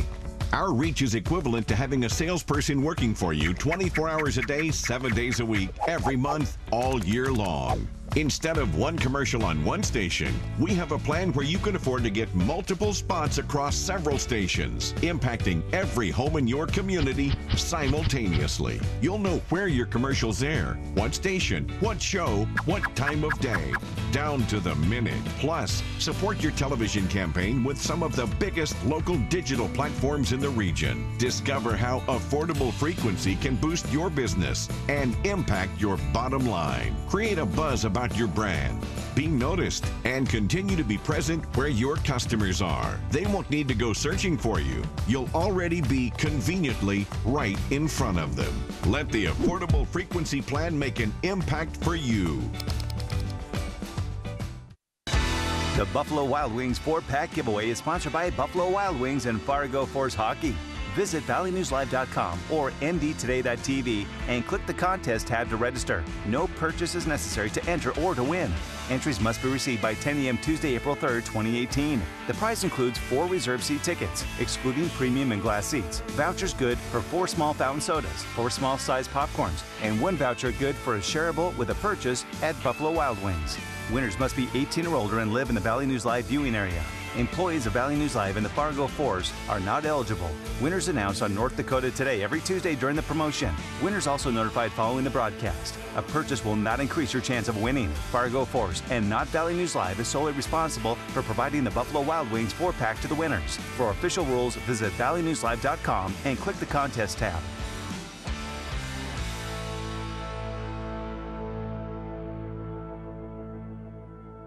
T-minus 1 minute and counting.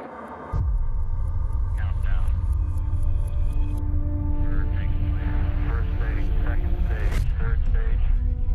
40 seconds and counting. T-minus 37 seconds and our count continues to go well.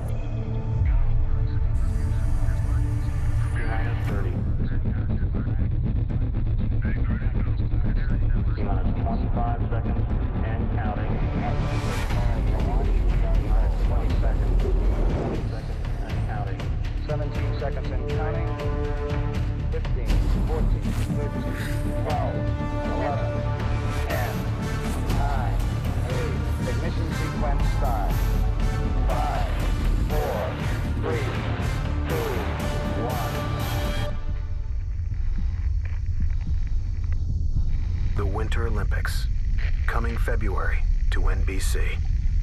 The left circle, Evan Doherty had a chance as well, working his way into the slot. That was kicked away. Burton came out of the edge of the crease on that one. Schultz with an opportunity. It was kicked aside. Burton with 8 saves in the opening period. Sioux Falls on the power play. There you see Acosta going top shelf that time past Ryan Bischel to give the Sioux Falls the lead at 1-0 at 10:25 in the opening period. Probably the easiest goal Acosta will score all year. Anytime Force had some opportunities as well. Burton with the save in front. Things got a little chippy at times as well as Logan Genuine on a one-time blast. A great save that time by Burton. Just about ready for the start of the second period. There was the long breakout pass to Van Wy. Van Wy worked his way in. Forehand of the shot made it a 1-1 game as we are just underway at the start of the second period here. Underway as Acosta will play it.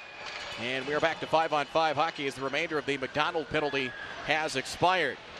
Rolling puck back out at center. Senda takes the hit at the blue line and grabbed by Falls. Here's an opportunity. Acosta trying to get around Ganetti. Rolling puck is sent up ice by goalie Bischel. Genuine for Doherty. Doherty goes high and wide that time. Trying to go up top shelf, but high and above the crossbar. Acosta across the line with it. Dump it in. Van Wy tips over a Sioux Falls skater behind the play, and here's Genuine, a full head of steam. Gains the line. Heads down to the right circle. A shot save made. Kicked away by Burton. I'm impressed with Genuine and his speed. He made something out of nothing there, and he's one of those guys for the Force at least through the first 21 minutes so far. He's a guy that you notice when he's on the ice. Genuine tied up over there with a Sioux Falls skater. That's Panyakov, Kirill Panyakov. Here's Hebert coming across the line. Can't get around the Sioux Falls defense. Schultz, a shot steered away. Schultz able to get it back, holds the zone. Got a clear look from the blue line that time. Tried to go low, and Burton makes another save, and we'll halt things with 18:33 to go in the second period. Look at John Schultz there, the 6'4", 215-pound defenseman from Minnetonka. He played 97 games in the British Columbia Hockey League before coming to the USHL this year. He tallied 45 points at Langley, and you saw there he was Johnny on the spot coming off of the bench with a shot on goal. Schultz with another blast. That one through traffic and wide. Schultz trying to chase after that puck, and out comes Sioux Falls with it. Villela pass intercepted, and Fargo will dump it back in. As taking the hit that time was William Falstrom. Stampede back in their own zone to get it. Green for A.J. Villela. Falstrom takes the puck away and sends it along the wall here to the near side. 1-1 tie. Ben Myers over there for Fargo. Myers to take it away, and come the Stampede with it. Jackson Nelson now for Adam Daw. Daw right circle. Centering pass. Villela had his shot blocked. Nice job of the Force defenseman.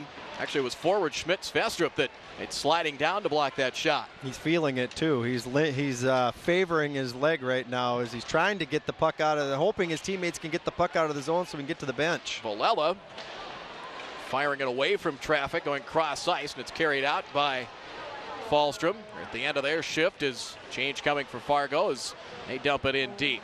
Burton again comes way out of the cage. Villela for Sioux Falls. Along the wall near side for Bro, but intercepted by Savage at center. Sheriff gains control of the puck, and Fargo retreats back to their defensive zone. McDonald off the board for Savage. Far side with it, far side wall. Savage works his way in, backhanded shot deflected. The net comes off the pegs. That opportunity started with that transition from inside their own zone.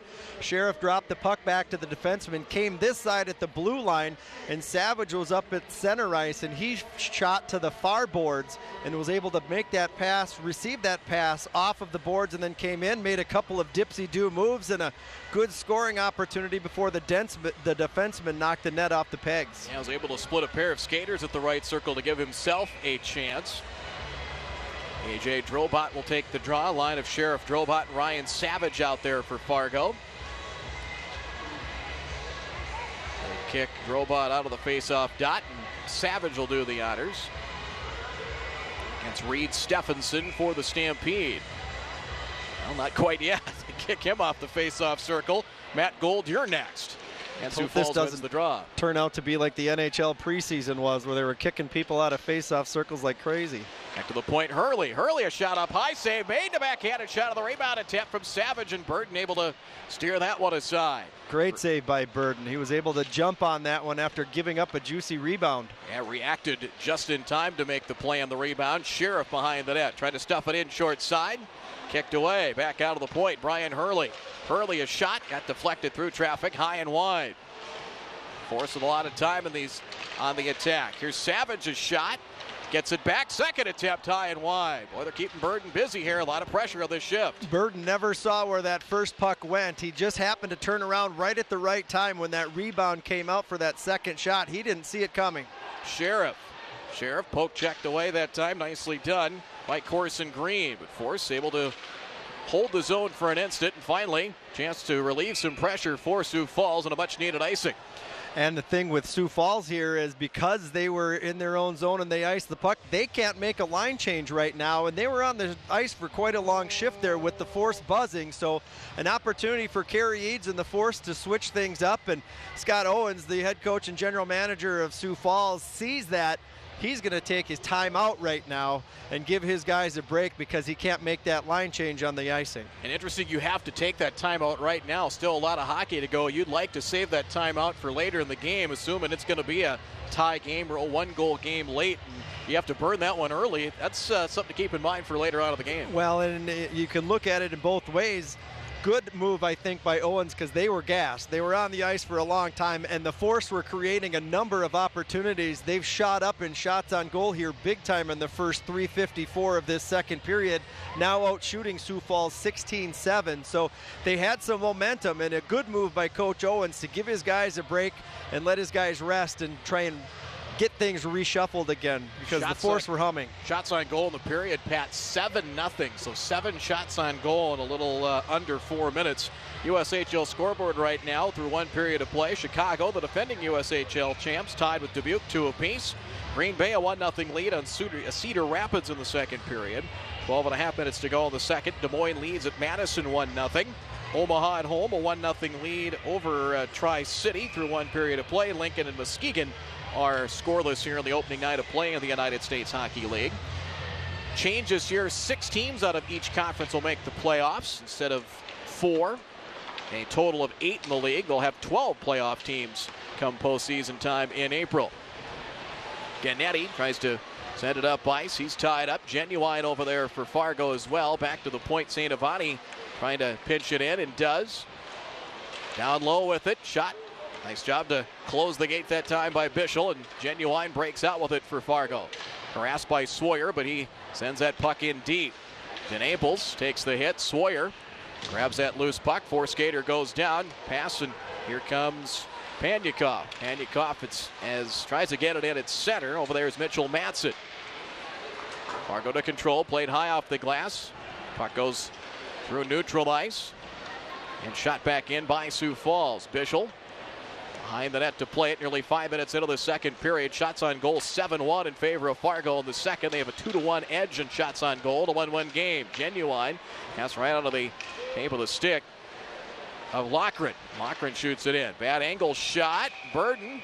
And it tipped over, but able to stop the puck and get a stoppage as Sendon has to be separated. And they break here with 15 minutes to go in the second. That was an interesting combination there because I don't think Burden saw that all that well when it initially came into the zone. It got redirected to the corner, and a good idea to quickly throw it on the net, even from a low angle, because Burden didn't have that pipe covered up right away, and it was an awkward save for him. And then he wanted to freeze. He knew, he could feel he had the puck there, but he didn't dare move because he knew he wasn't as tight to the post as he wanted to be when the puck first came to him. I don't know if he acted in slow motion or if it was a little bit of maybe a little acting job that they teach you in goalie class, I know, but he kind of just, weebles wobbles, but they don't always fall down. He just slowly went down to see if he could freeze the puck and get a stoppage, and it worked.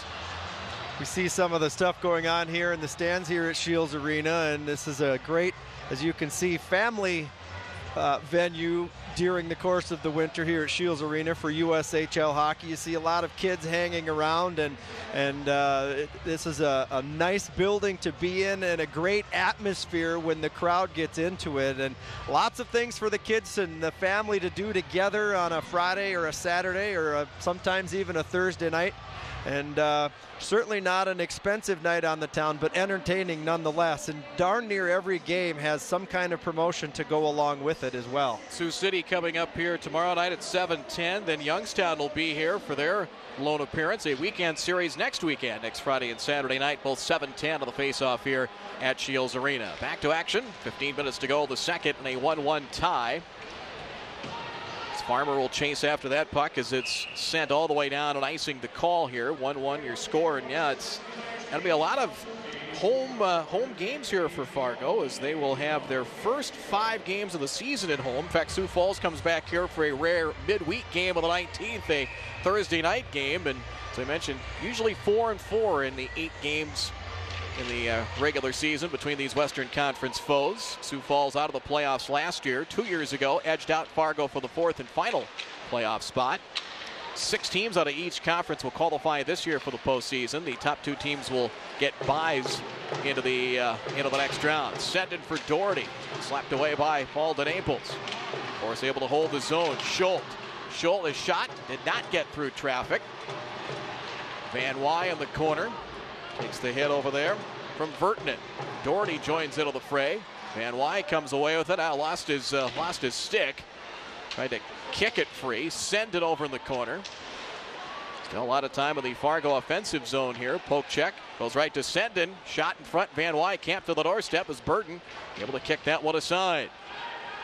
They can neutralize Farmer at center. Doherty poked away. Jackson Nelson surrounding him. Here's Doherty. We'll push it into the zone. Burden has it high in the air. Farmer able to knock it away. Here's a chance. Working his way into the slot. Splits 2 skaters that time. Couldn't get a shot on goal. The net comes off the pegs as Arton. Ivan Uzenkov with the opportunity. And once again, players have to be separated. Good job of the officials to get in the middle of things once again. You can see there the forced goaltender Ryan Bischel, who we're looking at right there, took a bit of offense to Ivan Uzenkov coming into the slot the way that he did. And usually the defensemen are the ones that take the first shot if somebody goes into them, but Bischel was quick to the task to protect himself in that respect as he gave Ivan Uzenkov a little bit of a shove after the net went off the pegs. Yeah, John Schultz was the one that took the brunt of the contact as he ended up in the net, and nice job to stand up for his teammate there for Ryan Bischel. Out of Medina, Minnesota, the western Twin Cities suburbs will play collegiately at Clarkson College. Stephenson will take the draw for Sioux Falls as we come back. 13:43 to go in period number 2. William Falstrom on the draw for Fargo. Line of Falstrom, Ben Myers, and Jacob Schmidt-Svestrup out there for the force. Schultz trying to carry it out. Grabbed on the run. Here comes Falstrom. 2-on-2. Falstrom. Shot save made by Burton. Left a long rebound on the table, but nobody home to get it for Fargo. Phillips. It's delayed offside call. Quickly waved off. Back at neutral ice. Pass and handed in by Schmidt-Svestrup. St. Avati to play it now for the Stampede. Sioux Falls trying to break out with it. Just 2 shots on goal in about 7 minutes here in the second period for the Stampede. Force have really gained control of this one, although still a 1-1 game. Pass in front, centering pass, and a backhanded shot sliding wide to the right of the net, and Ryan Bischel. Along the wall near side, the Stampede to play it. Stephenson over there. Trying to center a pass, did not connect. Back out to the point. A.J. Valella. Now for Green. Green firing a shot wide. Trying to fire it away from traffic. Poked away. Schmidt-Svestrup. 2-on-2. Has a man with him. Pass. Led Myers a little too far with the pass and cleared away by Sioux Falls. Caught the stick of the defenseman, the lone defender back for Sioux Falls. Otherwise, a good opportunity that went awry there for Fargo as Schmidt-Svestrup had his man going down the slot, but caught the defenseman's stick and broke up that opportunity. Phillips now carrying it in. Drobot for Sheriff. His shot deflected. Drobot, bad angle shot, but set it on goal and kicked away once again by Mikhail Burton. Draft pick of the Winnipeg Jets in the NHL. Sheriff over there, a couple of skaters each side. And back to neutral ice. Hurley trying to control for Fargo. I made that comment on the power play in the first period, how I didn't think Fargo was shooting enough, and now they're shooting from every single direction in this period. About every angle and crease they can find. McDonald over there for Fargo now. For Sioux Falls, Carson Dimoff. Over the corner with it. Dimoff gets it back. Pass to the circle and carried out by Fargo. Here's Sheriff. Down the near side with it. Dante Sheriff. They'll play dump and chase. Savage trying to chase after it. Sheriff retreats over in the far corner. We've got a whistle coming, and we will have a slashing call and a penalty coming. Call came behind the play as... And it's going to be Dante Sheriff into the box on the slash. Fargo takes their third penalty of the night as Sheriff goes in at 8:28 of the second period.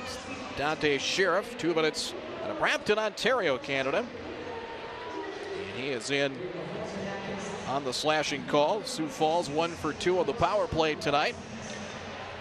And they will get an opportunity here to try and get the lead back. You take a look there. Sheriff knocked the stick right out of his hand, and that's how he ended up coming up with the puck in the corner. But that'll get you 2 minutes every time. And why one of the penalty killers out there. They shot and a goal right off the power play. And a one-timer that time. Ivan Yuzenkov with the one-timer and a blast. 6 seconds into the power play gives Sioux Falls the lead back. Well, that didn't take long, did it? They set it up right off of the face-off, and we'll get a look at it here as we go away from Ryan Bischel, but a centering pass right out in front, and even though he took a hack, he took a big enough hack to break his stick, in fact, but he got just enough wood on it before that happened to put it behind the glove side of Bischel. And on the power play, the second one on 3 tries tonight for Sioux Falls, they connect with the man advantage as it just caught the inside of the post. Ivan Yuzenkov had 3 goals and an assist in the preseason, and Walker will get an assist on that one. 2-1 Sioux Falls, 2 for 3 on the man advantage tonight. Here comes a chance once again with Nolan Walker. Walker pass didn't connect that time with Christian Acosta. Return pass went through the crease or through the slot and wide. Genuine cannot control. Bouncing puck at center. Acosta at the blue line with it. Poked away. Nice job. Get it free. Fargo and locker it. Zaber cannot control the slot, and here comes Walker for Acosta. Garcia is tied up over there. Play over to the far side wall, and Loughran limping as he's going to head to the bench. Took a shot behind the play, so Loughran down. Schmitz-Festrup will take his spot on the ice, and we have a stoppage with 10:40 to go in the second. Nolan Walker got the 1 assist on that one. I missed the call on the second assist. But it's Ivan Yuzenkov's first on the power play from Walker on the power play at 8:34 officially. 6 seconds into that power play to give Sioux Falls the lead. 2-1 Stampede, nearly halfway through this second period. We're on the far side. Stephenson works his way to the right circle. Pass attempt blocked. Clayton Phillips over there for Fargo. Up ice. Puck goes through center. Valella plays it. And here's Lucas Bro. Bro with a full head of steam. Taken off the play that time. Played off the puck. They shot through, and Bischel comes out of the edge of the crease to scoop it up and stop things. With 10:13 to go in the second period. There you see Lucas Bro out of Woodbridge, Ontario. Will play collegiately at Union. Going back to that last shot on Bischel, he did a good job as he came out to the top of the blue paint, his protected crease area. There was a Sioux Falls winger standing right off the side of him there in Bro, and Bischel did a good job of coming down, cut down the angle, and gave himself a clear path to see that puck all the way. Jackson Nelson wins the draw. Shot deflected, ends up high and just above the crossbar. Fargo breaks out with it. Doherty hustling after it. Doherty to the far corner. Right over there by Antti Virtanen. Sioux Falls tries to break out with it. Doherty in the slot. Doherty shot. Fired wide. Van Wy hustles after it. It's the lone Fargo goal of the night. Genuine over there, as is Doherty. Genuine trying to control. Doherty in the left circle. Has it poked away. Nelson to control. Finding Adam Daw. Left circle. Return pass for Dawes. He got tipped over. Working his way in front. Will be penalty coming against Fargo. It's going to be a hooking call.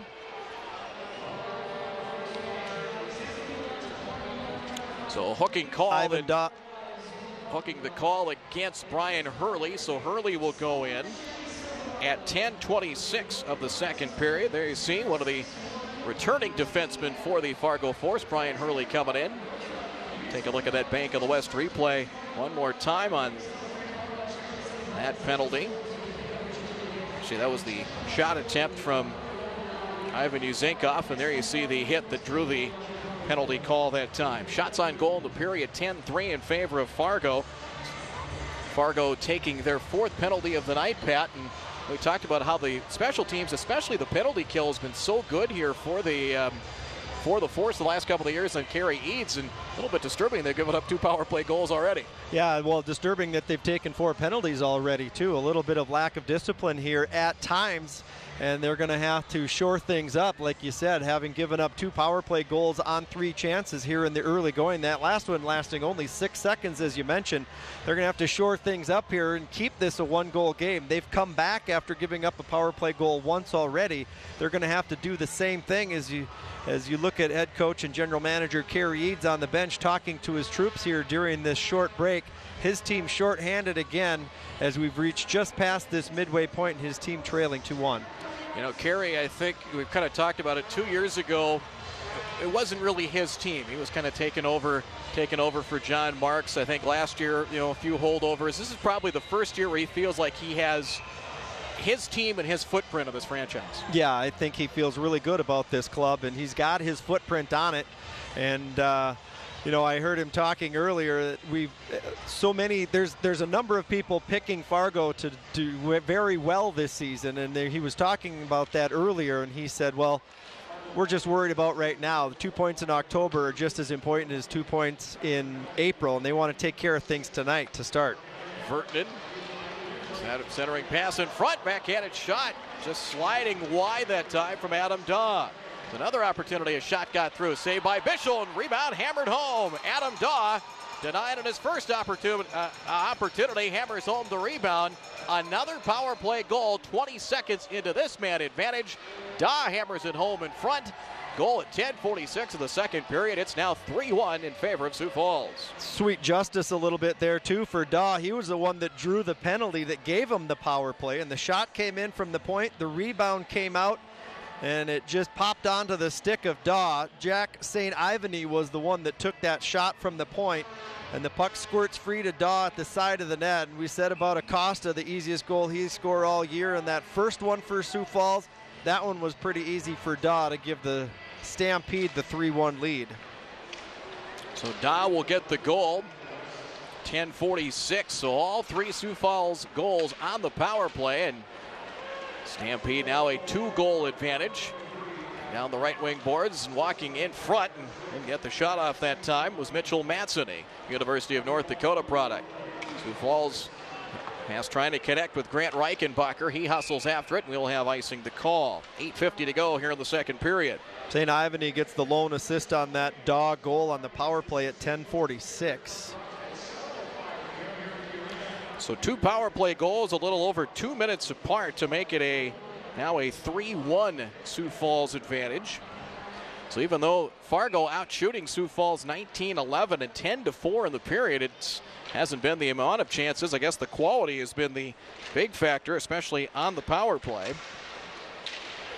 As Fargo down 2 will try and battle their way back along the end boards. Force skater pinned to the end boards. Falstrom digs the puck free.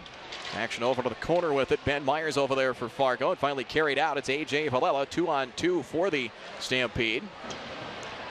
He will dump it in deep. Phillips over there, along with Schmidt-Svestrup. Again, Loughran went down with an injury, took a hard check, and I don't think I see him on the edge of the Fargo bench right now, but hasn't returned since that injury. Fargo at center with it. Falstrom trying to connect and does. Schmidt-Svestrup fires a shot high and wide. We've got a whistle and a penalty coming, I believe. Yep, it's going to be Clayton Phillips that's going in. This is a critical time of the game for the Fargo Force right now, as they're going to parade another player into the penalty box, this time in Clayton Phillips. But we talked earlier in the period, at one point the Force were out shooting Sioux Falls 8-1, and they were dominating. and Sioux Falls ice the puck. Scott Owens takes the timeout to kind of recharge everything, and at that point, Sioux Falls was really on their heels. After that timeout, after that break, they kind of righted the ship, and then Fargo got a little bit sloppy and a little bit undisciplined, now having taken 3 penalties in a row, and an opportunity here for Sioux Falls to potentially break things open. This is a 5-minute penalty as it's being put up on the board, so Clayton Phillips did or said something that got him a little extra time in the penalty box. So not only as we see Kerry Eads talking to tonight's referee about the explanation that he's going to get, Sioux Falls is going to get a 5-minute man advantage, and unlike the previous 3 that they got goals on, the penalty time's not going to expire. They're going to have a full 5-minute power play and could score as many goals as they can pump into the net in the next 5 minutes. To recap the scoring on the last 2 goals here on the man advantage for Sioux Falls,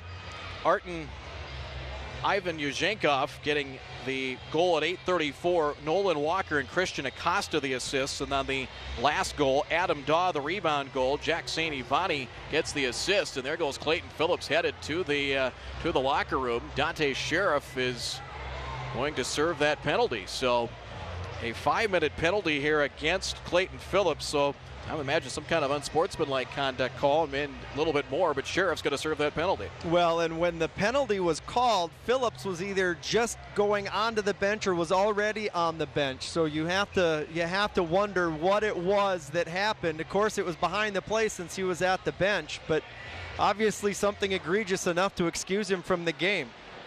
So Phillips, as you saw, headed to the locker room, and Sioux Falls the man advantage for 5 minutes. Spearing and a game ejection called. That's a huge loss for the Force. So the spearing call and a game ejection for Clayton Phillips.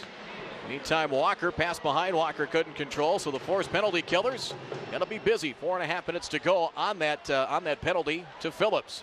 Despite the fact that they're shorthanded for 5 minutes, depending upon how the next 4.5 minutes or so go, this can also be a momentum booster for your club. If you're the Fargo Force and you're able to kill this thing off, which they're starting off very well, good momentum boost for your team. Good to see Griffin Loughran back in there after getting shaken up earlier. Here's a chance for Sioux Falls. Trying to split a pair of skaters that time was Ivan Yuzhenkov. Acosta. Back for Stephenson. Reed Stephenson to the point. And a one-time blast. Sawyer, and a blast ripped wide. Sioux Falls maintains the zone. Villela shot and a goal. Got that one through traffic. And over the glove of Ryan Bischel. A.J. Villela didn't look like it was tipped. He found an opening through traffic in front and past Ryan Bischel. Another power play goal, and it's 4-1 Sioux Falls. Bischel showed a little bit of frustration there, and he was looking to the bench. And he's going to get the hook, and we're going to see Strauss Mann come into the game. We're going to look at this replay as Villela just took the shot from the high slot, and there was a defenseman in Hurley out in front of Bischel, but the puck came free, and Bischel just didn't see it or didn't react to it. And right after that puck went into the net, he kind of stabbed at it with the glove. He slapped himself on the side of his pad, and he was frustrated that he missed that one. And we're going to see the new goaltender here in the net for Fargo. Strauss Mann out of Greenwich, Connecticut, as he and Bischel split time during the preseason. A goals against average for Mann of the preseason, 2.46. Stephenson was a one-time blast. St. Ivani, and Mann able to make that save, getting tested right away. 6.5 minutes to go in the second. Still over 3 minutes to go as Sioux Falls 4 power play goals here on the night to lead 4-1. Stephenson drop pass in front for Daw, and it's in for another goal. It's the second of the night for Adam Daw. 5-1 Stampede. Stephenson got the assist on the previous power play goal at 13:05, and he feeds Daw here for Daw's second goal of the night. And you see it, Stephenson dropping it back in front. A shot beating Strauss Mann. There you see, he got that one just enough of a crease through traffic that time to get that one past Mann. I'm not sure if he might have been screened. He was not able to react in time. That makes it now 5-1, and a timeout on the ice here called by Kerry Eads. And I think this is just something basically to rally the troops here. I mean, Boy, the first, as you mentioned, really before that timeout that Scott Oliver took, was about a little over 16 minutes to go in the second period, Pat. And, Force had them on their heels, but, we kind of wondered about that timeout. And there you see Kerry Eads kind of really giving his team an earful, and deservedly so. And, especially a coach that prides himself on his teams really working hard, especially on special teams. They've been so good, especially in the penalty kill. This is very concerning here on opening night. Yeah, and when things start to go bad, sometimes they can snowball, and with the 5-minute penalty and the number of penalties that the Force have taken this evening, it's really put them on their heels despite that momentum that they had. And poor Strauss-Mann has to come in relief. He's cold, and he comes in, and the first shot that he faces is a point-blank power play one-timer from the high slot, and that's a fine how do you do for the new goaltender coming in. But the timeout, take a breath, give everybody a second to relax, maybe give them a little bit of a talking to, if you will. You could tell Coach Eads was not very happy with the way things have transpired here. Still a lot of hockey left with 6:20 to go in this second period, but still have just over 3 minutes of that 5-minute major to kill off. Time for Fargo to regroup, down 5-1. Another chance. Walker, a shot save made by Strauss-Mann. Walker denied by Strauss-Mann. Mann was part of the 2017 USA Hockey U18 Tier 1 National Championship team earlier this year. Mid-Fairfield Chiefs in Connecticut. Swoyer comes across the line with it. Loose in front, kept in. Valella grabs it, top of the circle. Works his way to the corner. Puck comes free over in the corner. Still loose. Schultz over there for Fargo. Nearly halfway through the Clayton Phillips 5-minute penalty, a spearing, and he is done for the night with a game misconduct. Walker down low. Works his way left circle. Pass in front on the doorstep with a crease, and the shot hammered wide. Mitchell Matson on the doorstep. Here's Valella. One-timer for Swoyer. That one was blocked. Nicely done. Blocked by Sendin. And Sendin sends it all the way down. Fresh set of penalty killers out there for Fargo. Here's Evan Doherty. Doherty across the line for Schmidt-Svestrup, but poked away. Stephenson will poke that puck away.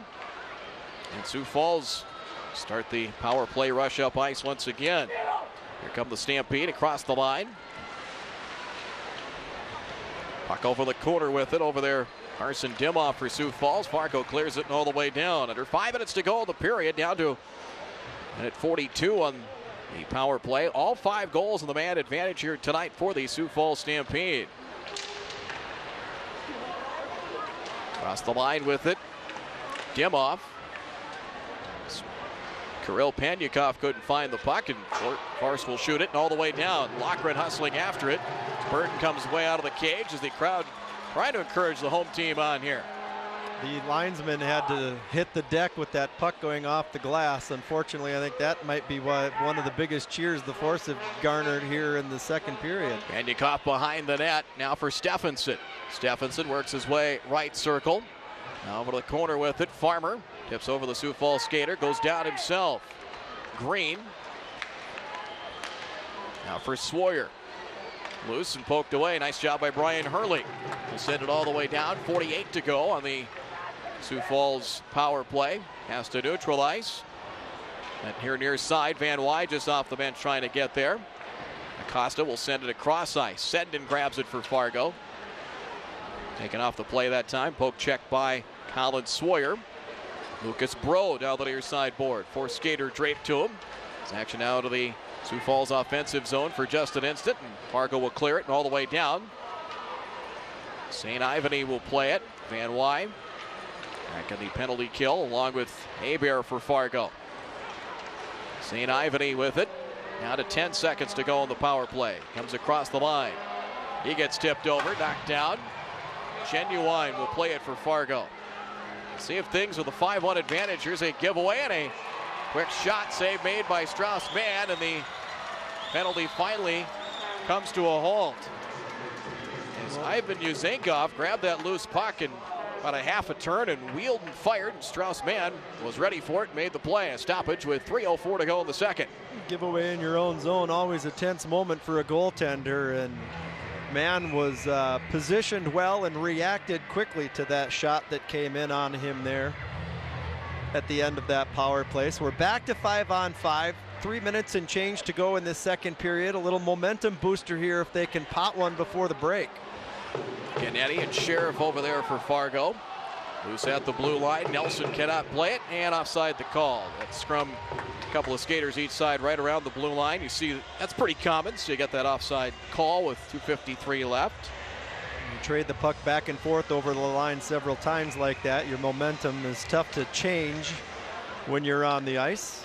Sioux Falls will have their home opener coming up tomorrow night. They'll take on the Waterloo Blackhawks. Force will be here at home to host the Sioux City Musketeers. Falstrom. This is the handle of the puck, and Sioux Falls tries to come out with it with Daw. There's a chance for Sheriff. Sheriff a shot. Save made by Burden, and the rebound slapped away and all the way down. And icing the call. So Dante Sheriff trying to go short side. 5-on-5, the Force have really controlled play here this evening. They've had the lion's share of the opportunities during 5-on-5 play, and we saw that right away right there. That penalty got done, back to 5-on-5, and right back into the offensive zone with a couple of scoring opportunities. And they just can't get one by the goaltender, Burden, right now. He's playing very well, but he has shown a tendency to be a little bit loose with the puck. Off the draw. Genuine cannot hold the zone. Hurley, back to neutralize, dumps it in. Quickly snatched up by A.J. Valella. Now for Green. Daw near side. Hurley over there for Fargo. A couple of skaters each side here, near side. Grabbed by Hurley. Quick shot. Fires it high and wide, but just trying to get it deep into the zone. Lockred over there for Fargo. As is Hebert.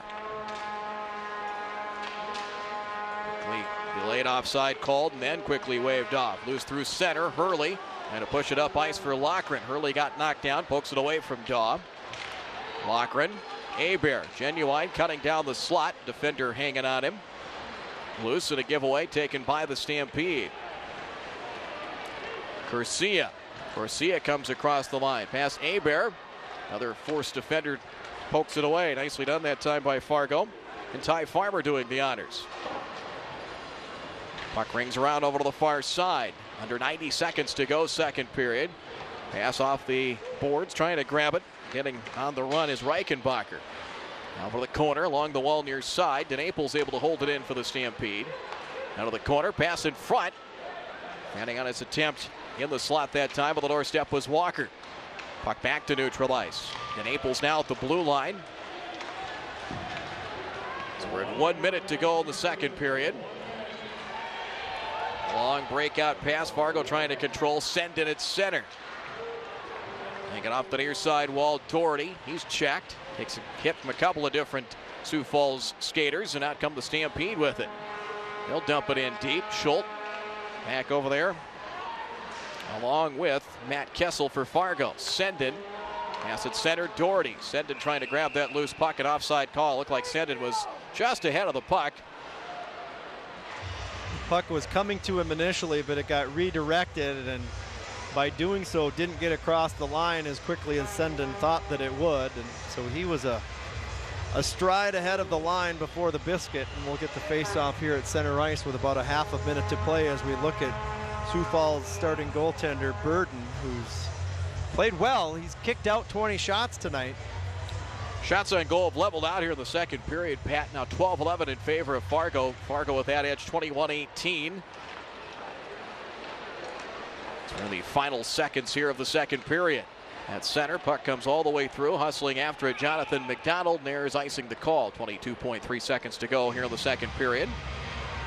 You'll see Colin Sawyer, and it's one thing that Sioux Falls has. They have a fair amount of experience coming back, but seeing Ivani, DeNaples, Valella, and Sawyer all were here last year for Sioux Falls. Yeah, they've got a couple of handfuls of guys that have USHL experience that are dressing this evening, and that certainly helps early on in the season. Guys that are used to this speed, used to this level of play, where Fargo really only has a handful of guys that have seen play at this level before tonight. And Eddie off the rebound, a shot in the right circle, kicked away. Van Wy got tripped up in the left circle. 8 seconds to go in the period. A blast of McDonald, the goal!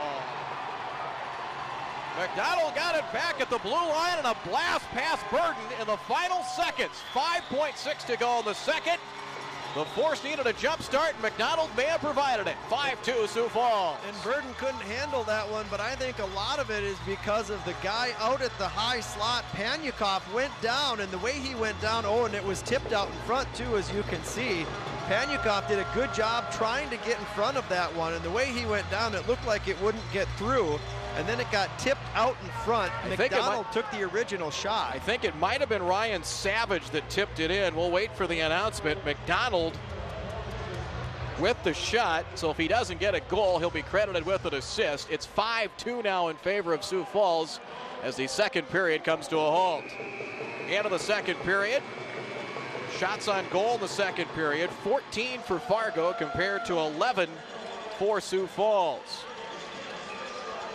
We'll get the scoring on the goal. If we don't get it here, we'll get it at the second period, in the second period intermission, and in our second period summary here in a few moments.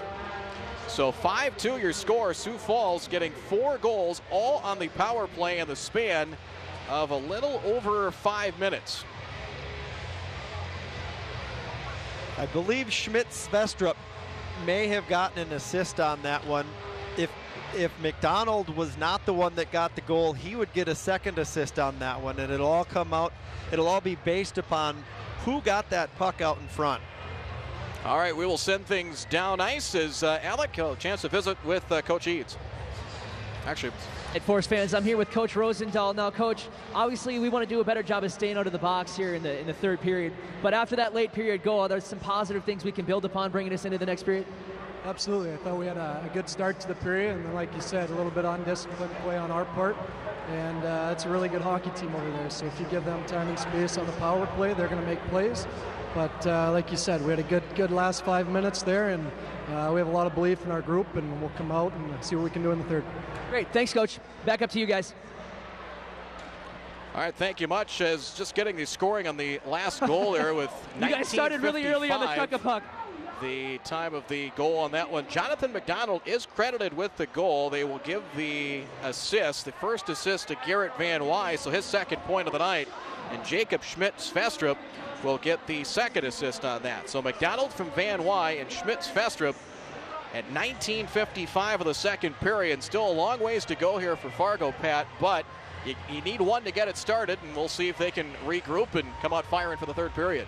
Nothing better for a momentum booster than getting one in the final seconds of a period, of a tough period that you gave up 5 goals in about 5 minutes. So now they can regroup, come back, have a little momentum, trailing by 3 into the final period. After 2 here at Shields Arena, your score, Sioux Falls 5, the Fargo Force 2. This is USHL Hockey on MeTV and Hockey TV. Hearing a better day can start when you call Miracle Ear for a free hearing evaluation. Miracle Ear has over 1,300 locations and offers free aftercare and a 30-day money-back guarantee. Be one of the first to try our Genius 2.0 technology, which makes it easier than ever to connect to your world and everyone in it. Miracle Ear.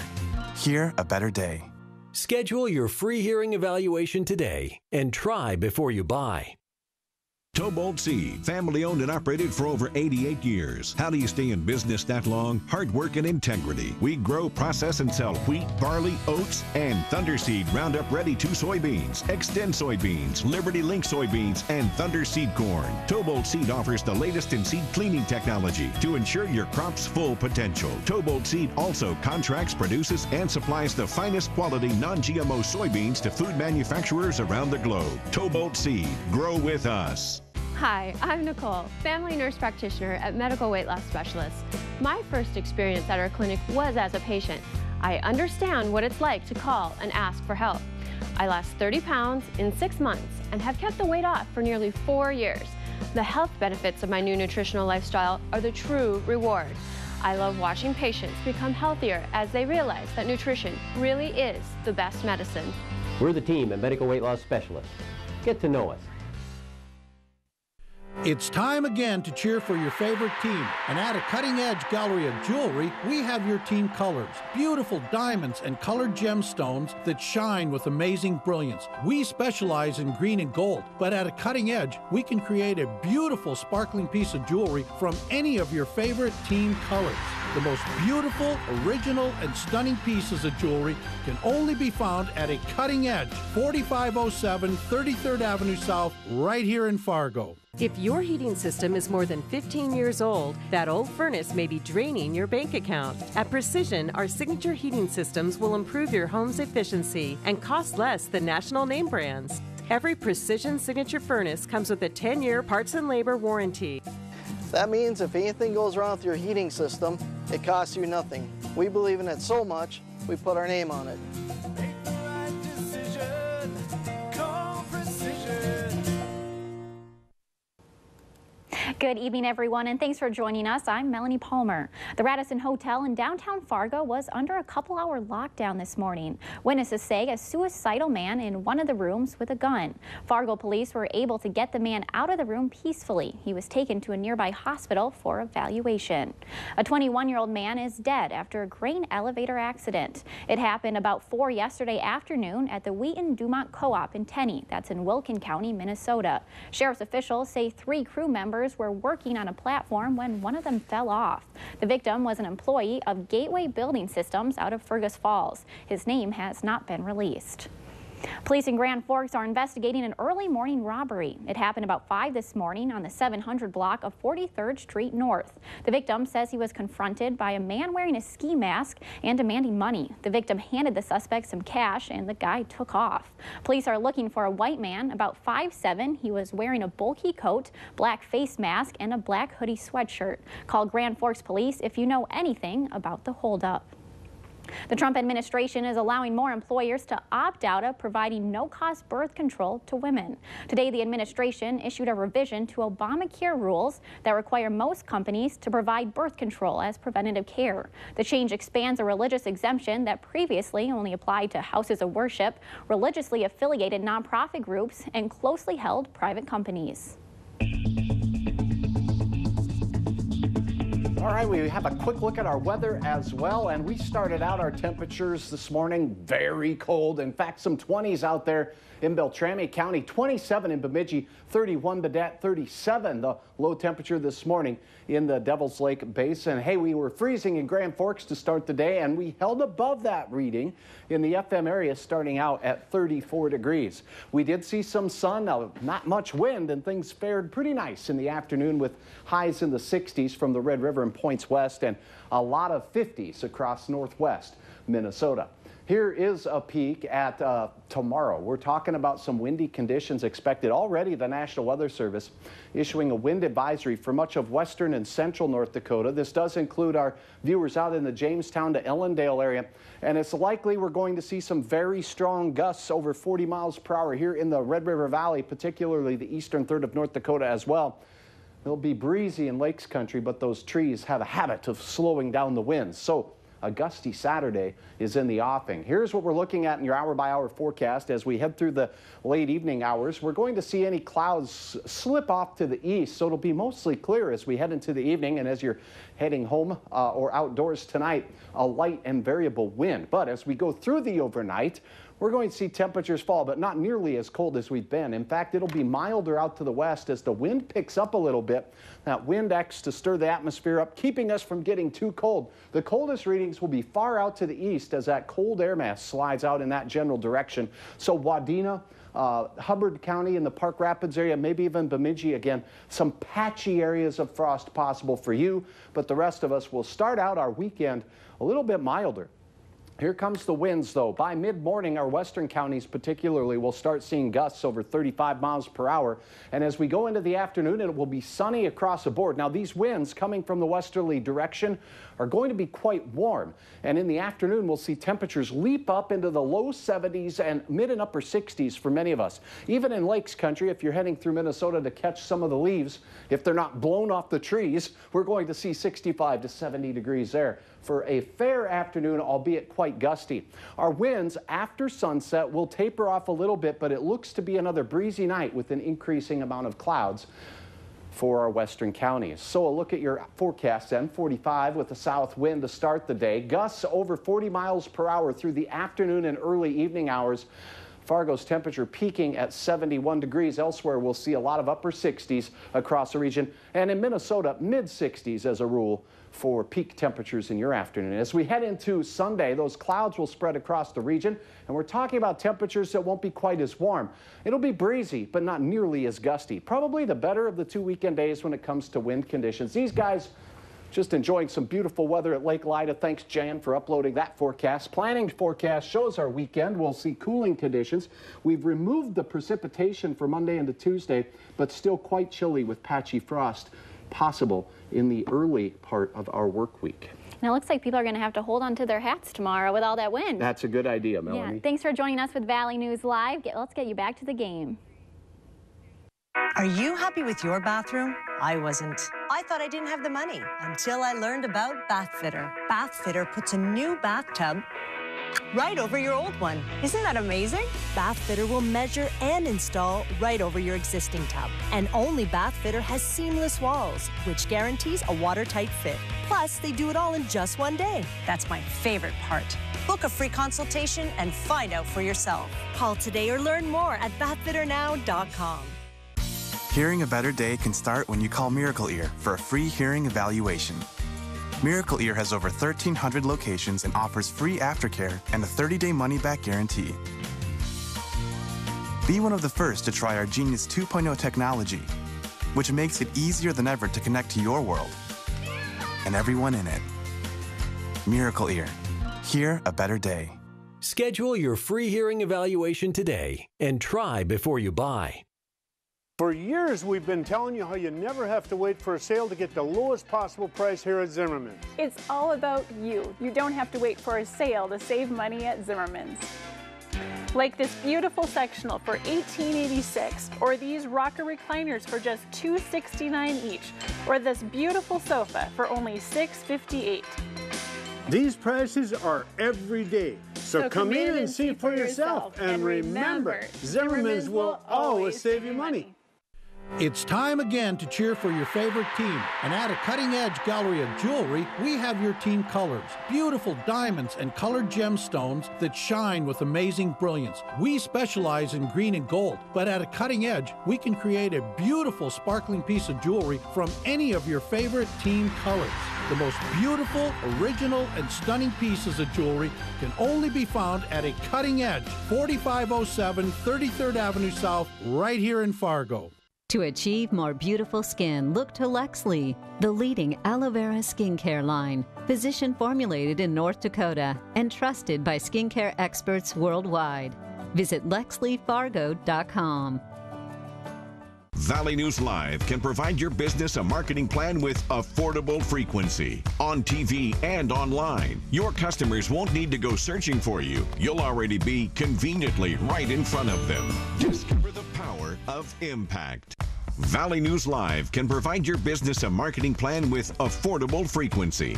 Our reach is equivalent to having a salesperson working for you 24 hours a day, 7 days a week, every month, all year long. Instead of one commercial on one station, we have a plan where you can afford to get multiple spots across several stations, impacting every home in your community simultaneously. You'll know where your commercials air, what station, what show, what time of day, down to the minute. Plus, support your television campaign with some of the biggest local digital platforms in the region. Discover how affordable frequency can boost your business and impact your bottom line. Create a buzz about your brand. Be noticed and continue to be present where your customers are. They won't need to go searching for you. You'll already be conveniently right in front of them.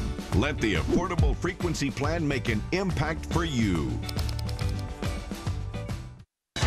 The Buffalo Wild Wings 4-pack giveaway is sponsored by Buffalo Wild Wings and Fargo Force Hockey. Visit valleynewslive.com or ndtoday.tv and click the contest tab to register. No purchase is necessary to enter or to win. Entries must be received by 10 a.m. Tuesday, April 3rd, 2018. The prize includes 4 reserved seat tickets, excluding premium and glass seats. Vouchers good for 4 small fountain sodas, 4 small-sized popcorns, and 1 voucher good for a shareable with a purchase at Buffalo Wild Wings. Winners must be 18 or older and live in the Valley News Live viewing area. Employees of Valley News Live and the Fargo Force are not eligible. Winners announced on North Dakota Today every Tuesday during the promotion. Winners also notified following the broadcast. A purchase will not increase your chance of winning. Fargo Force and not Valley News Live is solely responsible for providing the Buffalo Wild Wings 4-pack to the winners. For official rules, visit valleynewslive.com and click the contest tab.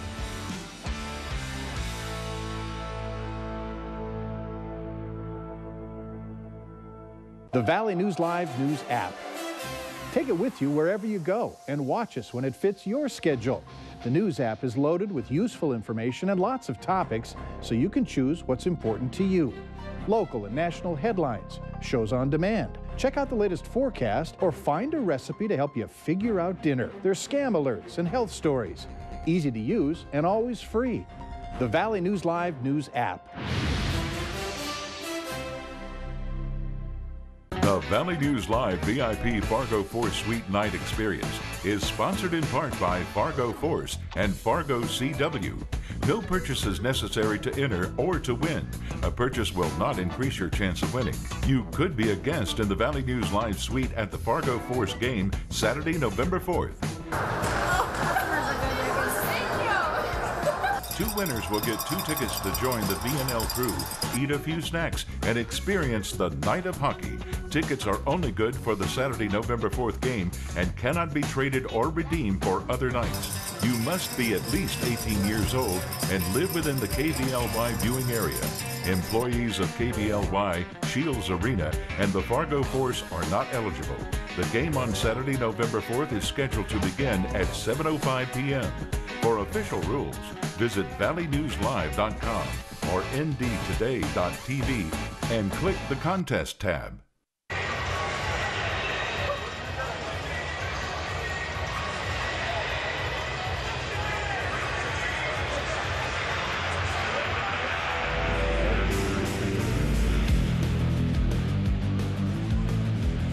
Sioux Falls the lead after 2 periods of play at Shields Arena. Brad Anderson and Pat London with you. Let's get to those second period highlights, presented as always by Bank of the West. And early on, Pat, Force provided a lot of offensive pressure and really tested Mikhail Burden. Yeah, they had some good opportunities in the opening minutes of that second period. And they had some, as you can see, they got Burden moving up and left and right, and then they started taking some penalties and getting physical, and then things kind of went south on them from there.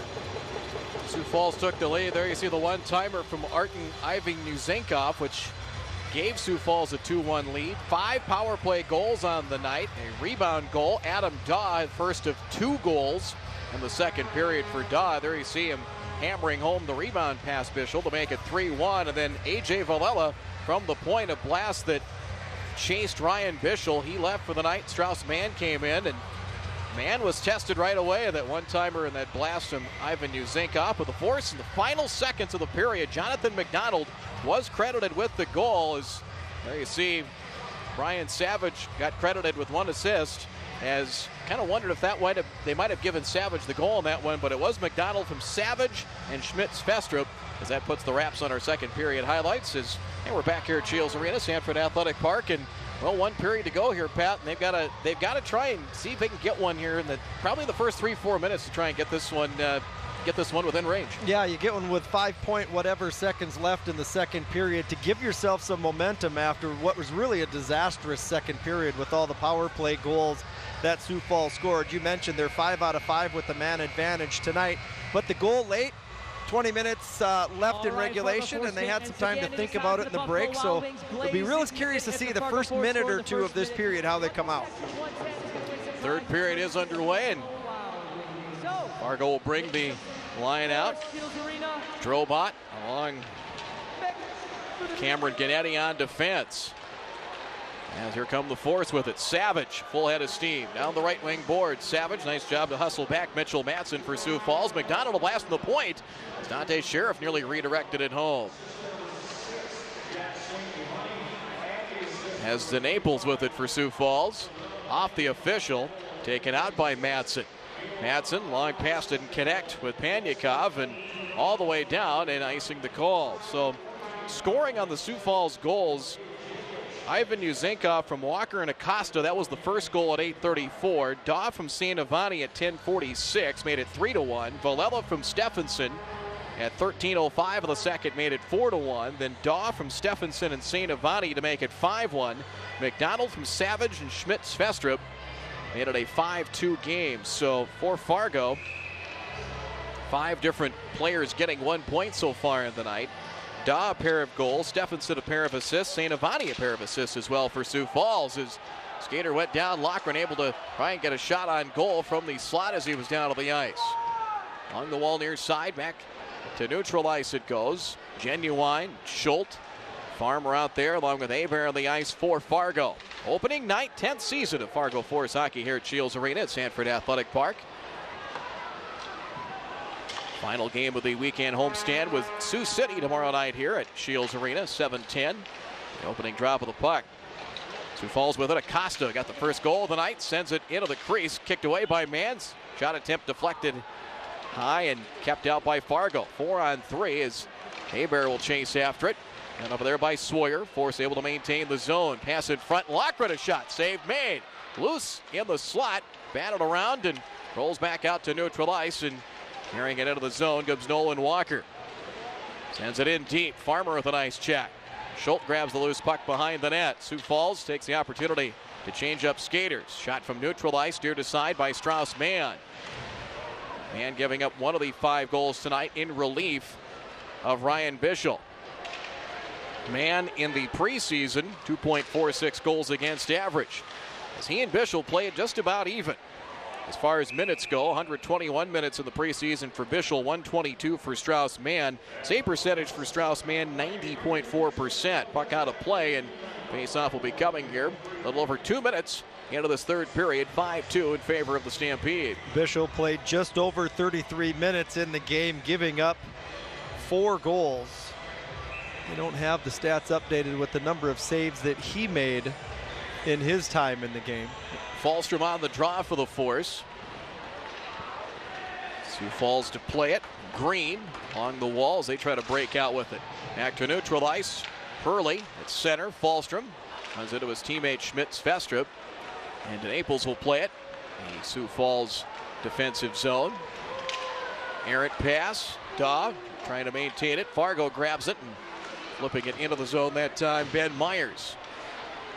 Myers from Delano, Minnesota, just west of the Twin Cities. Falstrom spins and a shot from the blue line, and Burden will make the save and stop things. 17:27 to go here in the third period. We kind of wonder, we've seen some moments of chippiness tonight, but things haven't gotten completely full scale really for either team, Pat. No, and sometimes you wonder when you get to a 4-goal deficit like Fargo saw later on in that second period if it would get a little more chippy, but the Force have done a nice job staying to hockey, and of course getting that goal at the second end of the period will help keep you feeling like you're still in the game.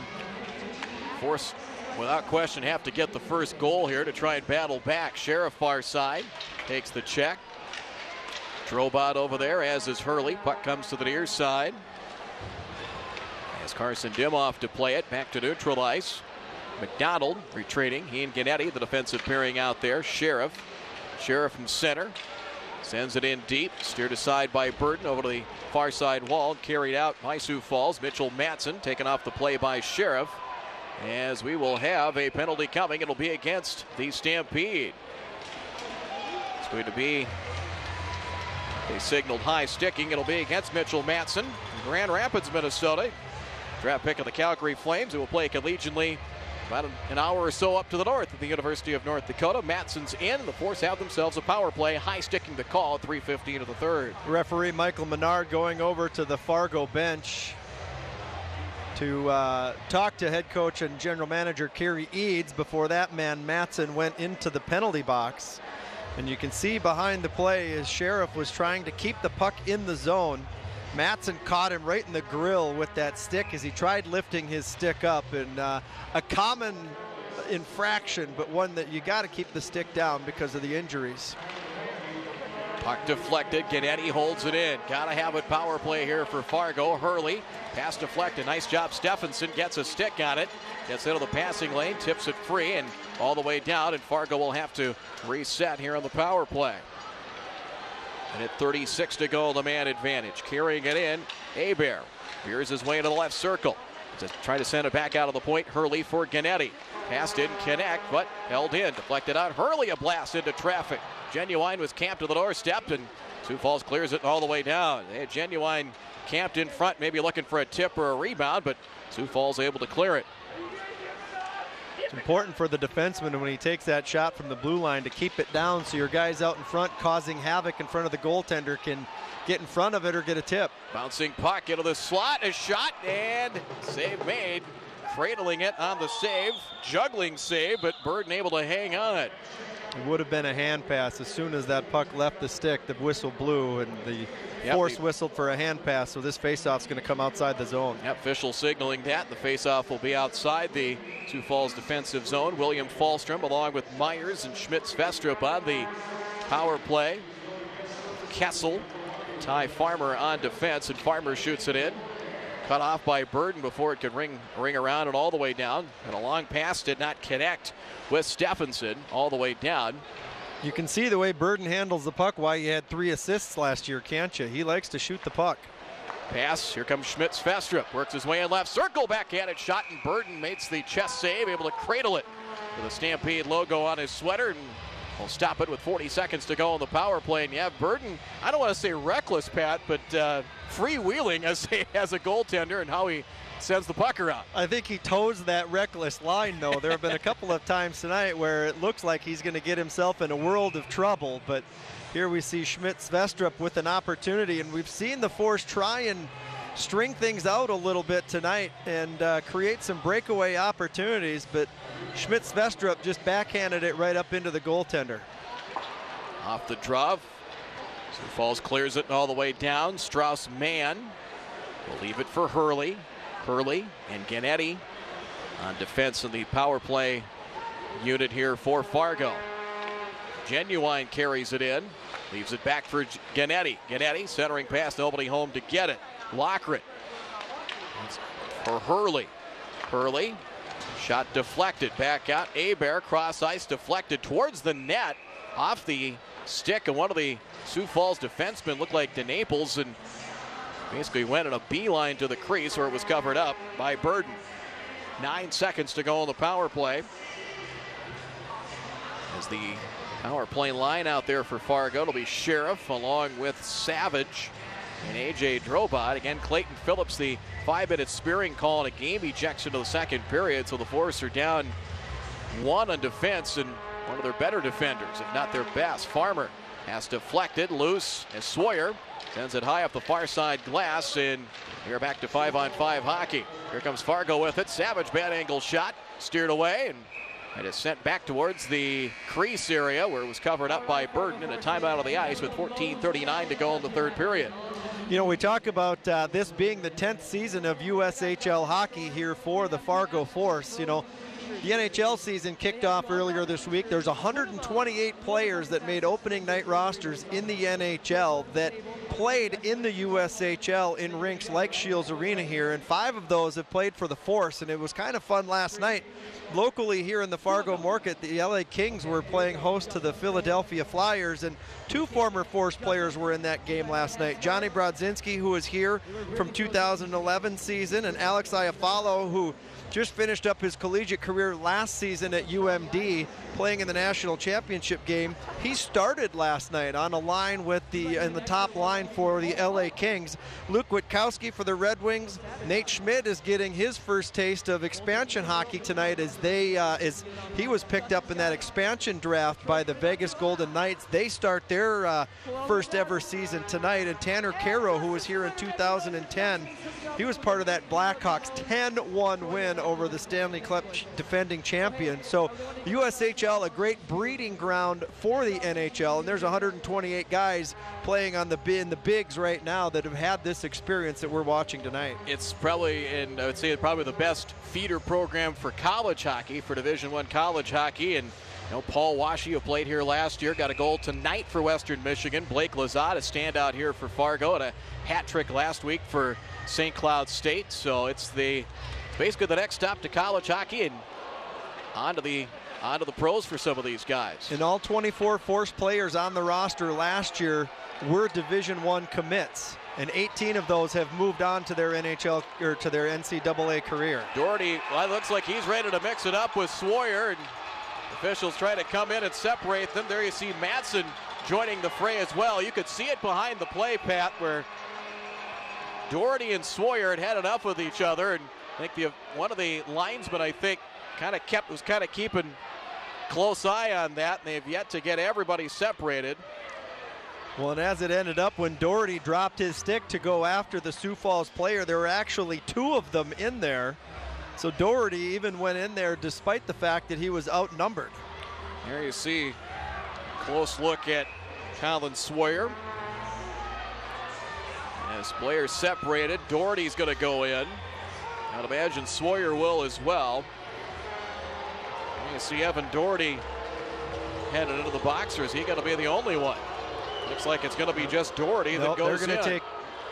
Referee Menard is pointing over at Sawyer as well. The linesman had him tied up. They're going to send him to the box as well. There you go. See, Doherty dropped the gloves, and if he was looking for a skirmish, he got one very soft punch in there on Sawyer. Madsen coming in to defend his teammate.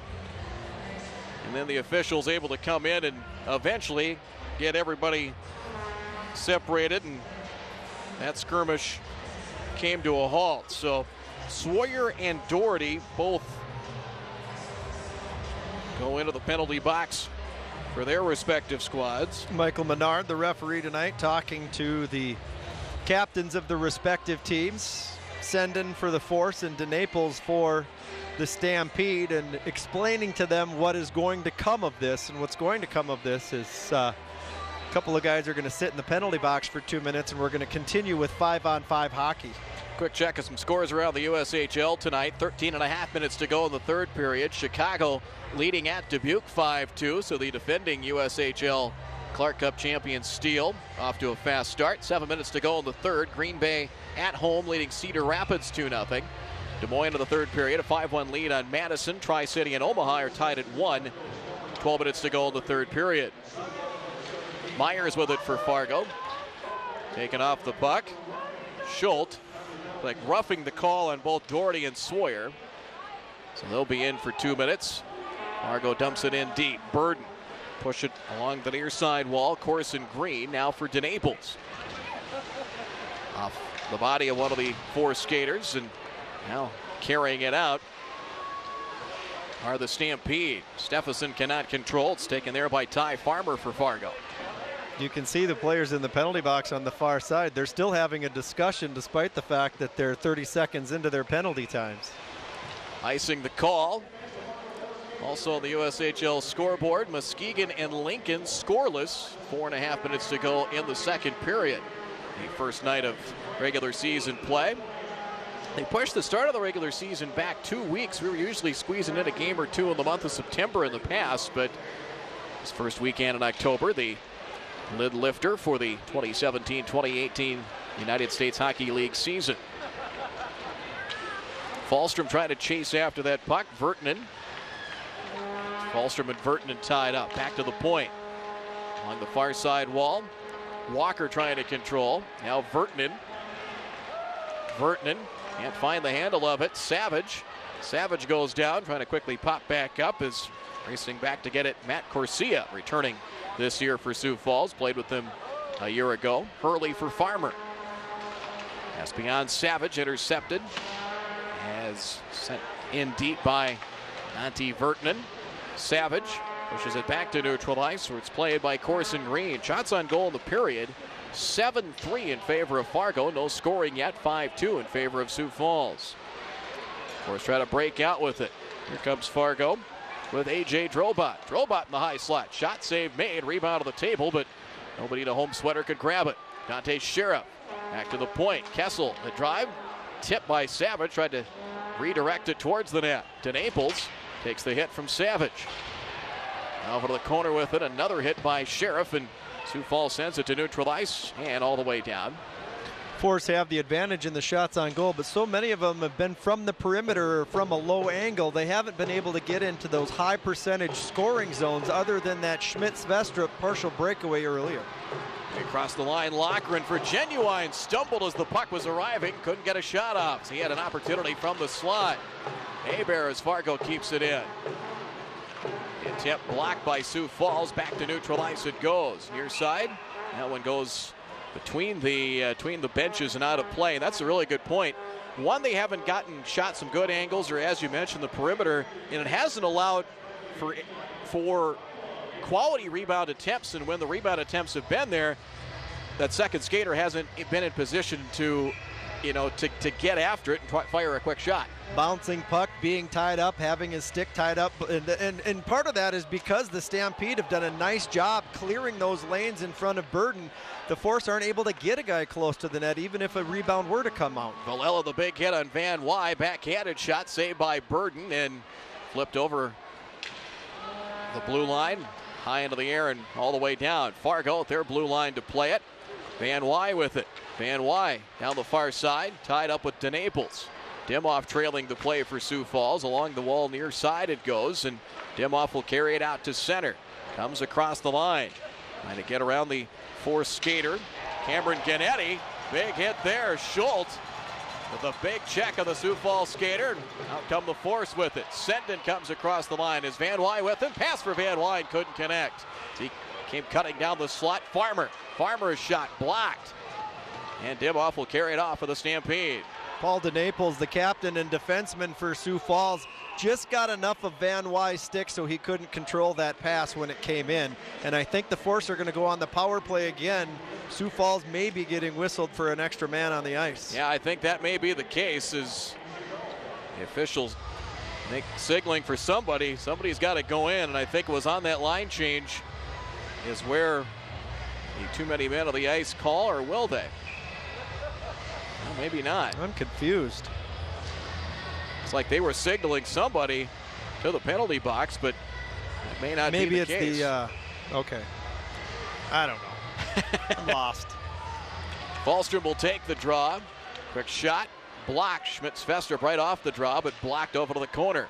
Under 11 minutes to play, scoreless third period. 5 power play goals as Myers getting tangled up and eventually set down behind the play by Corson Green, and here they go. Myers taking offense, and things getting hot and heavy along the glass on the near side. 2 different skirmishes. It all started with Ben Myers. Now here's another one.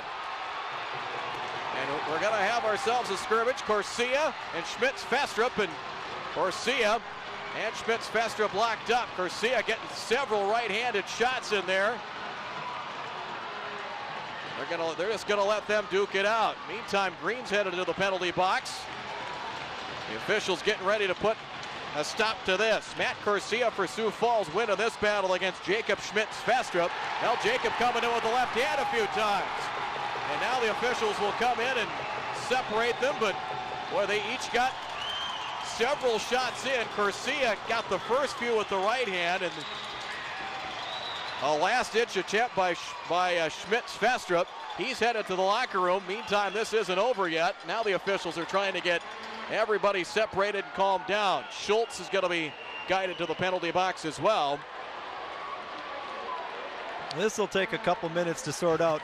And it all started behind the play, as you mentioned, and 2 players were tied up. They were kind of locked at the elbow like you'd see walking down the aisle at a wedding, and neither player was willing to give up, so they just decided it was time to go. Yeah, it was Ben Myers, I believe, was the player for Fargo, and the Sioux Falls defender, in fact, I believe it was Corson Green, I believe, that wasn't willing to let go, and that's where it started.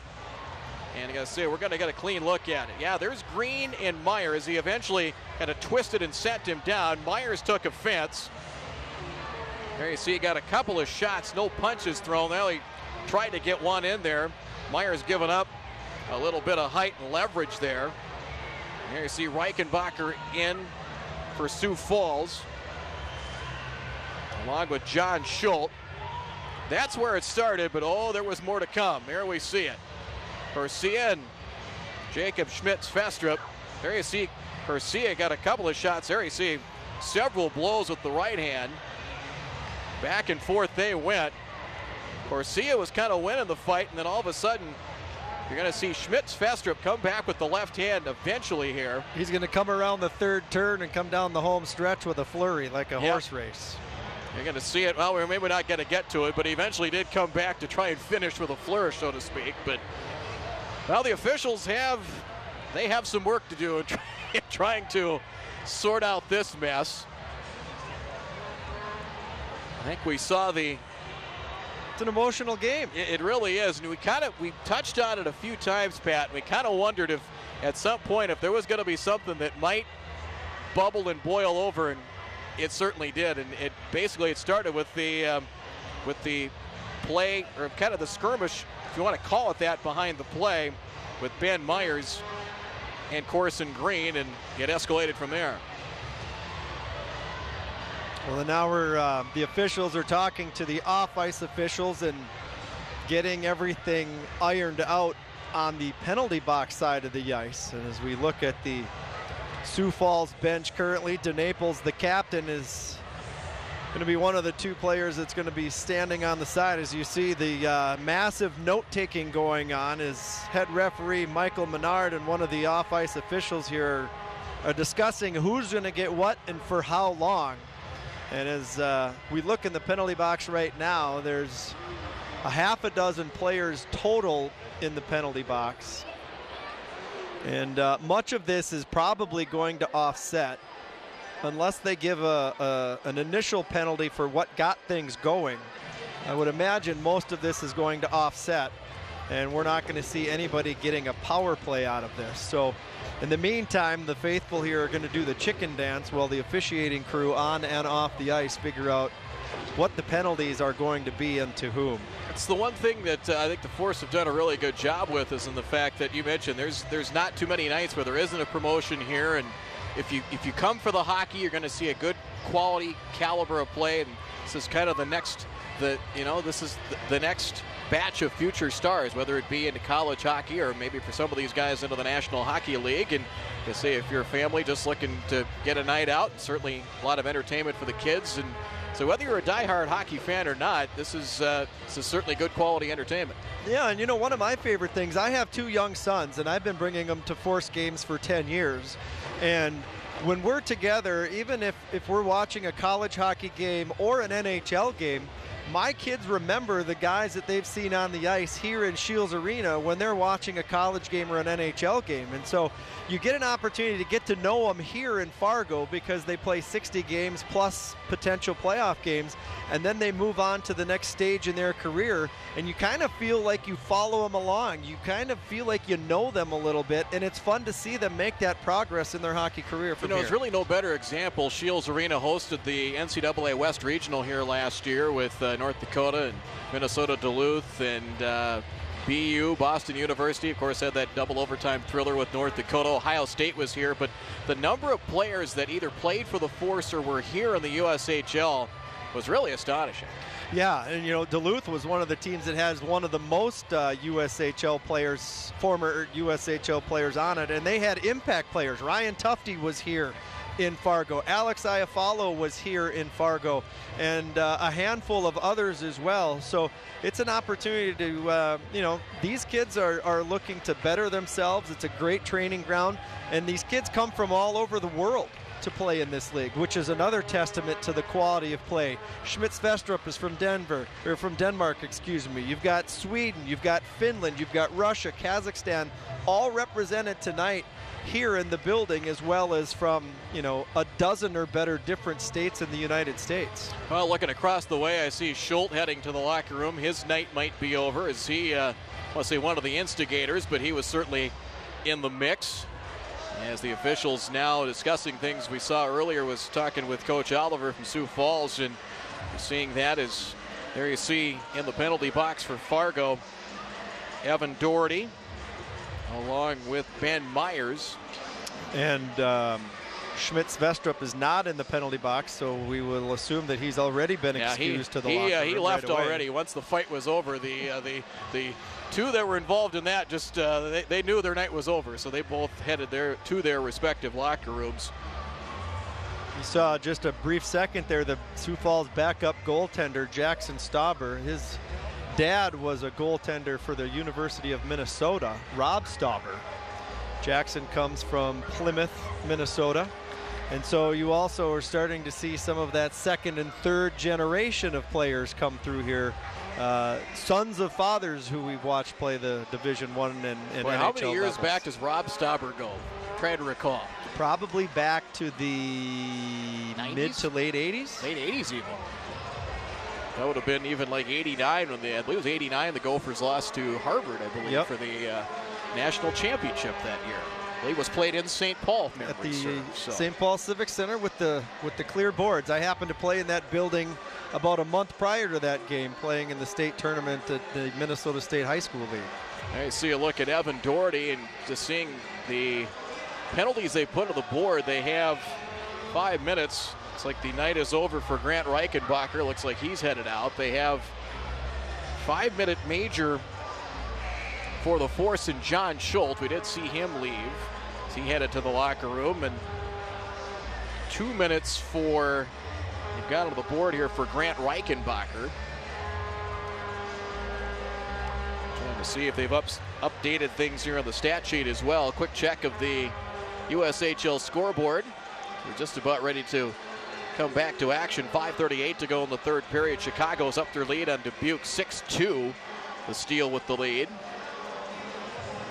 Late the third period, Green Bay a 2-1 lead at home over Cedar Rapids. Des Moines is a 6-2 win over Madison. Tri-City a goal in the third. 3 minutes to go in the third. They lead Omaha 2-1 as we are about ready to get back to action. Falstrom takes the draw for Fargo's. Back to action after the skirmish.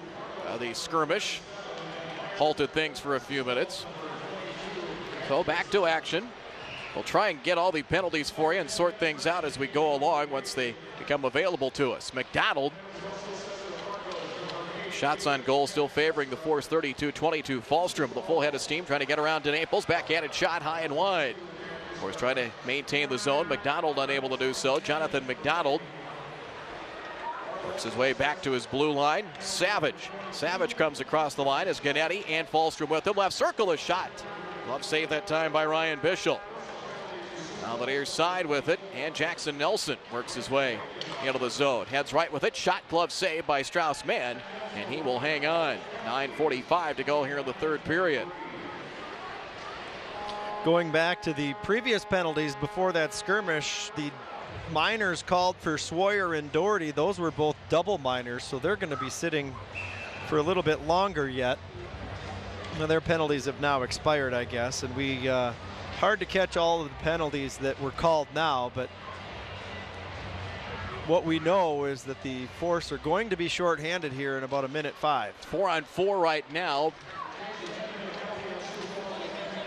As Kessel, as we'll have offside the call. So yeah, it'll be about a 3-minute power play coming here for Sioux Falls in a little under a minute.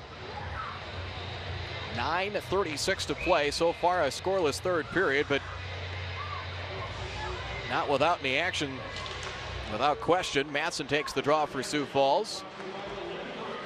Genuine, backhanded pass, tried to send it in front, taken away by the Stampede. And now comes Fargo with it. Or check that, Sioux Falls. They're taking off the play. Kessel for Genuine. Genuine has Hebert with him. Trying to get around Stephenson and can't. Stephenson takes the puck away for Villela. Villela a goal tonight. Stephenson at center, dumps it in. Trying to get around Kessel and Jonathan McDonald. Man will steer it far side for Jonathan McDonald. There's Genuine, up ice Hebert. Down the right wing boards. And here comes Vertinen with it. He's had a nice night on defense. Antti Vertinen, Finlander. Farmer back behind the net with it. Lost his balance and went down, and taken away by Sioux Falls. Here's a chance. Shot, glove saved by Mann as off the turnover. McDonald takes a hit. As Ivan Yuzenkov, who has a goal tonight with the shot off the turnover, and Strauss-Mann the save, and cooler heads slowly prevailing here with 8:35 to go. So we talked at the outset about how these teams know each other so well, and Sioux Falls eliminated Fargo from the playoff race a couple of years ago. 75% of the two rosters combined tonight are not familiar with each other. They weren't on their respective teams a year ago, but you sure get the feeling here through almost 2.5 periods, a little over 2.5 periods, that these teams are setting up to have a pretty nice rivalry again this season. No doubt about it. And Val, the Stampede will come back here on the 19th. Corson Green of Sioux Falls and Ben Myers, 10-minute misconduct for continuing altercation. That's what got the thing started. It got hot and heated. More penalties coming as we go along. Offside's going to be the call here against the Stampede with 8:12 to go. Now 2:35 to go in the power play. They have the Corsia and Schmitz-Vestrup major fighting penalties on the board, which we expected.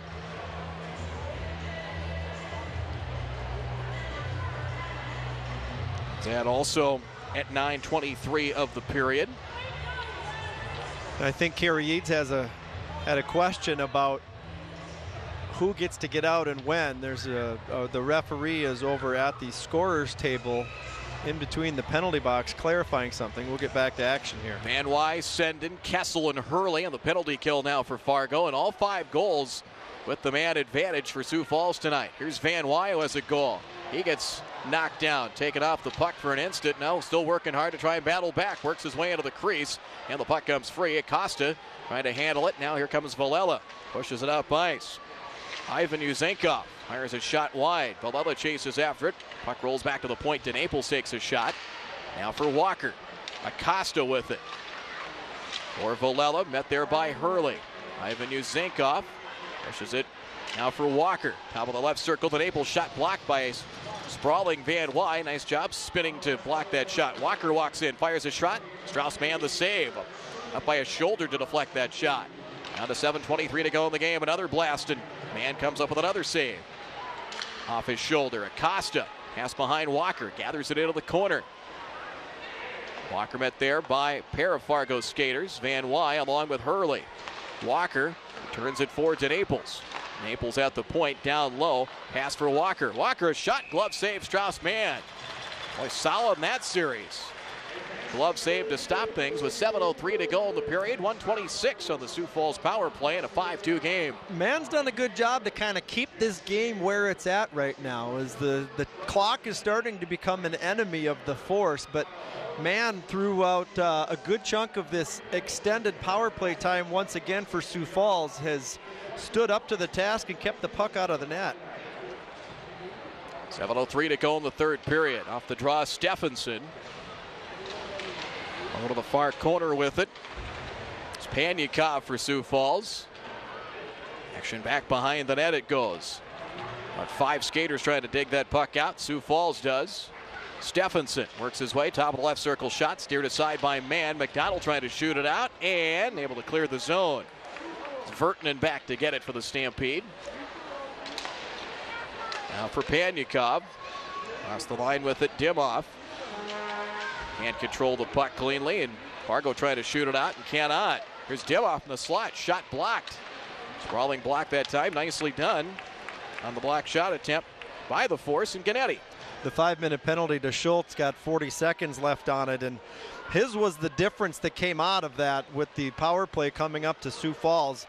And Schultz was kicked out of the game for removing the opponent's helmet. So he got the 5-minute penalty for that, which turned into that 3-minute power play here that Sioux Falls is 20 seconds away from being done with. Puck back behind the net, bring it around. Dimoff cannot control. Here's DeNaples, a shot blocked by Evan Doherty. At least got a piece of it. Fargo will clear it and all the way down. That should take care of what's left of the power play here for Sioux Falls. 5:40 to go, and Fargo will change up skaters. Falstrom out there, as is McDonald. And sent back in by the Stampede. We're back to even strength. McDonald along the end boards for the Force. Now for Sheriff at the blue line. Sheriff pass, hops over the stick of Savage. Ryan Savage trying to chase it down as Here's Gold with it. Gold enters the zone. Pass intercepted by Fallstrom. Sheriff to control at center. He gains the line. Dante Sheriff. Shot wasn't able to get a lot on it. Bad angle shot from Fallstrom, and that will go up and out of play with 5:07 to go here in the third period and a timeout on the ice. Tried to go upstairs on the short angle, and it caught over the top of the net and into the netting in the corner. The 2-minute penalty, then, going back to these penalties, and then I'll stop. Reichenbacher also got a 2-minute roughing penalty and a 10-minute misconduct. So that was how that whole thing happened. As we go back and look at Farmer putting his man into the boards, and then Schultz earlier tonight with a big hit in the corner in the defensive zone. As we look at the Northwest Auto Body collision of the game, there have been some big hits in the contest tonight. That one by Schultz was one that I still remember when it happened. We've got a total of 102 penalty minutes after that last scrimmage. 57 minutes in penalties for Fargo tonight. 9 penalties, 45 minutes for Sioux Falls. There you see Ryan Bischel, the save earlier in the game. Strauss Mann, as you mentioned earlier, Pat, gave up that goal very early on after he came in relief of Bischel.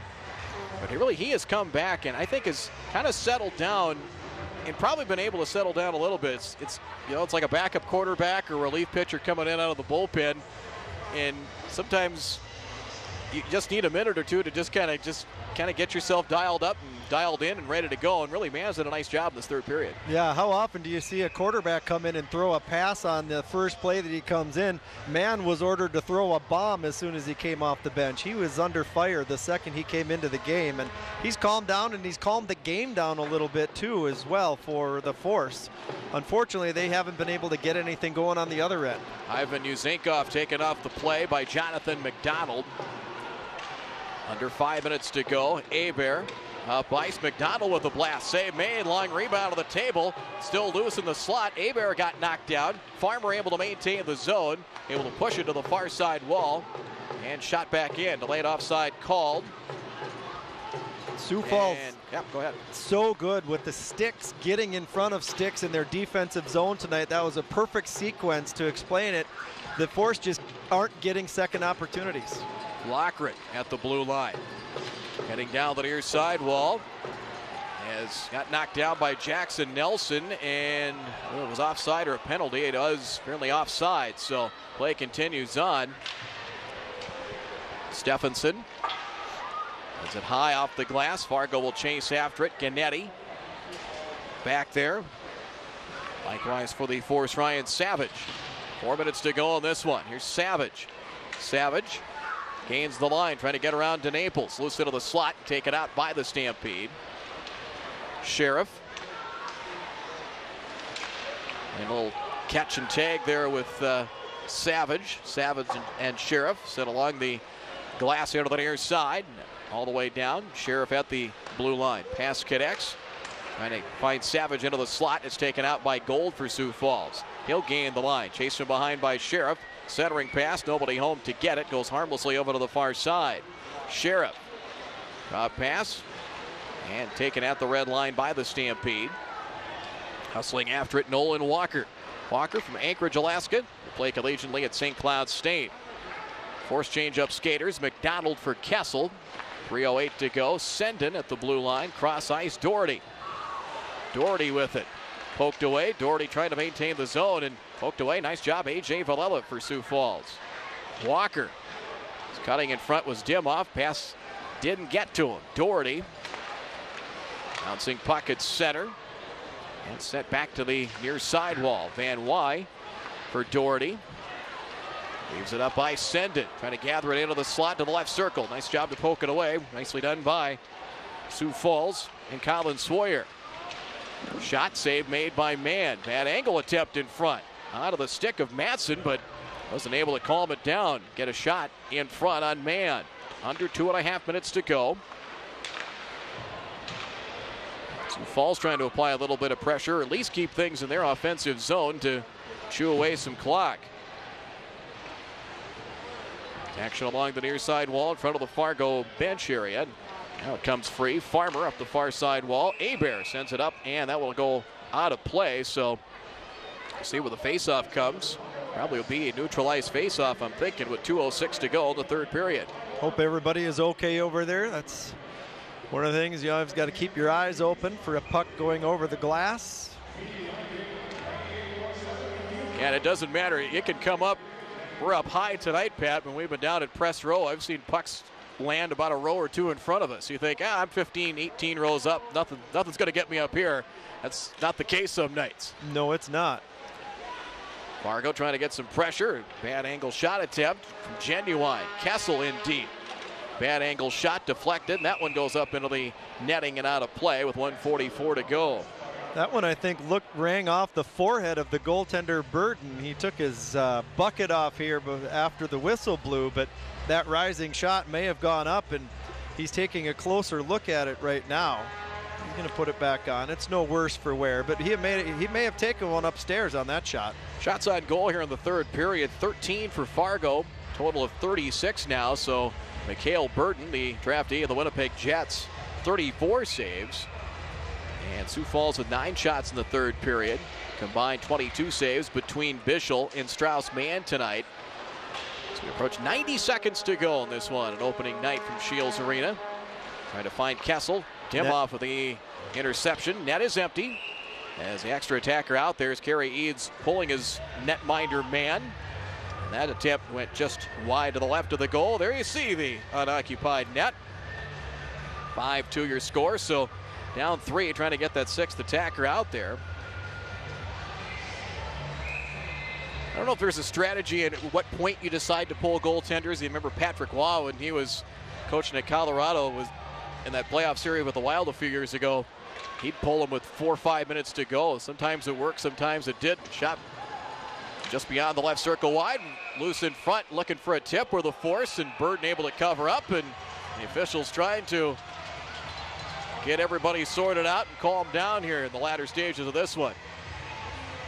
Back to the pulling the goalie, you know, it seems like he started a trend, Patrick Waugh did, because more and more teams are pulling the goaltender in a 1-goal game with sometimes 2.5 minutes remaining in regulation. And I don't know, the jury's still out on whether that's a good idea or a bad idea. I guess it all depends upon whether you score or you give one up in that 2.5 minutes. Yeah, in the past it was maybe 90, maybe with 90 seconds. That was probably early back in the day. Hurley slaps it off the glass. Genuine near side. Battled around. Genuine getting it back to the point for Brian Hurley. Returns it for Genuine. Works his way towards the slot. Shot deflected. Rebound save made by Burton. Boy, he was out of the cage, but was able to recover just in time. Gennady shot blocked. Lochran there for Fargo and cleared out by Sioux Falls. Hurley will play it at the blue line. An empty net for the Force. Chipped in deep by Hebert. Burton as the pass to neutral ice. Trying to score. Hurley trying to control. 38 seconds to go. Chance for Walker perhaps. Walker shot. Stopped by Van Wyne near the crease area for Fargo. Lochran comes across the line. 3-on-2. Genuine. Here's his way left circle. Shot blocked. Gets it back. Back for McDonald. Now Farmer off the board. Shot into traffic. Got through, and Burton able to cover it up in the crease area. Shot went low and able to smother it with the goalie mitt with the big chopper with 18.3 seconds to play. 3 stars of the game coming up here momentarily. Some finals. Tri-City a 2-1 win over Omaha. Chicago 6-2 win over Dubuque. Early third period, Muskegon and Lincoln no score. Des Moines winning at Madison 6-2. Green Bay a 2-1 win over Cedar Rapids. 18.3 to go here as Sioux Falls will have their home opener tomorrow night out of the Sanford Premier Center against the Waterloo Blackhawks. Jackson Nelson, played by Farmer for Fargo. Nelson chasing after it for the Stampede. Final seconds of this one. DeNaples. See if they can get one into the empty net. Now Mann is back in there now for Fargo. Down to 2 seconds. And Sioux Falls 5 power play goals. The difference in this one is they come away with a 5-2 win over the Fargo Force. You know, it's kind of a tale of 2 games. When Fargo was 5-on-5, we talked about it a little bit, Brad. They were able to control much of the play. It was the special teams that bit them a little bit this evening. And the 5 power play goals as you mentioned, and we talked about a couple of times throughout the night, something uncharacteristic for a Kerry Eads team in the Fargo Force era. So something they'll go back, look at the film, work on, and try and correct for tomorrow night. Yep, as we'll have our 3 stars coming up here momentarily. Is no scoring in that third period. We had a whole handfuls of penalties with the skirmish about halfway into the third period. And we see the stick salute for the Force fans here at the crowd at Shields Arena.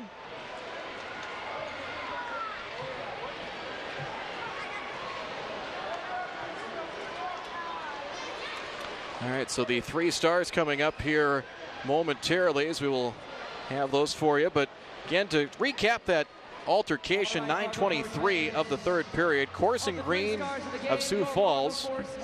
The continuing altercation on the misconduct, along with Ben Myers for Fargo. And then the fight with Jacob Schmitz-Festrup and Matt Corsia of Sioux Falls. Grant Reichenbacher got 2 and 10, 2 minutes for roughing, a 10-minute misconduct for the Stampede. John Schultz, the 5-minute major, was served by Dante Sheriff. That was removing the opponent's helmet. So 3 stars coming up here momentarily. There you see our 3 stars of the game, presented by Matt's Automotive Service Center. The 3rd star of the night for the Fargo Force, Pat, Jonathan McDonald. Yeah, Jonathan McDonald got the Force's 2nd goal of the game, and it was a big goal at the time for a momentum boost. Just a few seconds left in the 2nd period when his blast from the left point pinballed its way into the back of the net, made it 5-2 at the time in favor of Sioux Falls, and an opportunity we thought maybe would give them a chance to come back in this one. Also among the 3 stars tonight was for the Force also Garrett Van Wy. He got the Force on the board initially with his first goal of the season back at 17:51. That tied things up late in the first period at 1. And the man of the night tonight was McDonald, but the man of the night tonight for the winning team was the goaltender, Mikhail Burdin. He got the win in the net, kicked out 39 shots, and he also made it as one of the 3 stars tonight for Sioux Falls. We'll get to the highlights here momentarily. Shots on goal in the third period, 18-9 in favor of Fargo in the third period, 41-27. The Force with the shots on goal. Let's get to the third period highlights tonight. You see Logan Genuine for Fargo. The pass in front, Lockwood a shot, and Burden one of those 39 saves tonight. You see a hit there from Farmer, and a big check that time by Schultz. His night came to a close early. John Schultz, a backhanded shot attempt. Burden another save on the backhanded attempt from Schmitz-Festrup. Their shot attempt, Burden the save after the shot from A.J. Drobot. And here's where things got a little bit testy. There you see Ben Myers and Corson Green. That started a variety of skirmishes. There's the first one, and there's the main event right there, Pat, with Corsia and Schmitz-Festrup. Corsia started in heavy with the right hand, and Schmitz-Festrup able to come back and recover well. But there you see Corsia got several shots with the right hand in. There's another skirmish there with Grant Reichenbacher and Schultz. And there you see that was the 5-minute skirmish there where he removed his helmet. That's where he took the 5-minute major. And that finished up the end of that fight. And yeah, you see Schmitz-Festrup was about ready for more, but was escorted to the locker room. There you see Garrett Van Wy. Van Wy working hard. An offensive set. Another opportunity is Walker denied by Strauss-Mann. And a nice job in relief tonight for the Force. And there's a look at our third period highlights. The Sioux Falls wins tonight 5-2, and basically a quick turnaround here for the Force. I don't know what kind of corrections or how much you can make on the fly here, but you got another real good team in Sioux City coming to town tomorrow night. Maybe the best thing is that they've got Sioux City coming in tomorrow night. They don't have to think about this one for very long. They can brush it under the rug, chalk it up to the fact that, hey, we got beat tonight. Special teams weren't exactly what we wanted them to be. We'll look at it in film tomorrow, get back on the ice tomorrow night with a clean slate and do it again. Yep, 7:10 at Shields Arena, and Well, it was a lot of fun. Like I said, this is the first televised Force game here on the 10th anniversary of Force Hockey, and certainly a lot of fun. Our next broadcast will be coming up in early November. The first Friday in November will be our next television broadcast here on MeTV. For our crew here at Shields Arena, for Pat London, I'm Brad Anderson. There you see our final score on opening night. Sioux Falls Stampede with a 5-2 win over the Force from Shields Arena. Big thanks to you for tuning in tonight. This is Force Hockey on MeTV and Hockey TV. Have a great weekend. This is MeTV. We now join regularly scheduled programming already in progress. So if I knew of anyone who was making a fool of them, someone was operating a secret radio, let us say, in a secret tunnel, perhaps, I wouldn't feel obliged to turn that man in. Do you follow me? Sure. You don't like the brass. Ah, I see you understand. All I ask in return for my silence is some information. About what? I want to know about the Manhattan Project. You're not supposed to know about that. It's the biggest secret of the war. Yeah, but you see, I do know. Suppose you tell me all you know. Nothing. I know nothing about it, but I don't want to talk about it. I'd better see when dinner will be ready. You have such wonderful, sensitive hands. Do you play the violin? No, harmonica. Such a strong face. It shows a great deal of character. You know, I've never had much confidence in that program of sports and pure thoughts.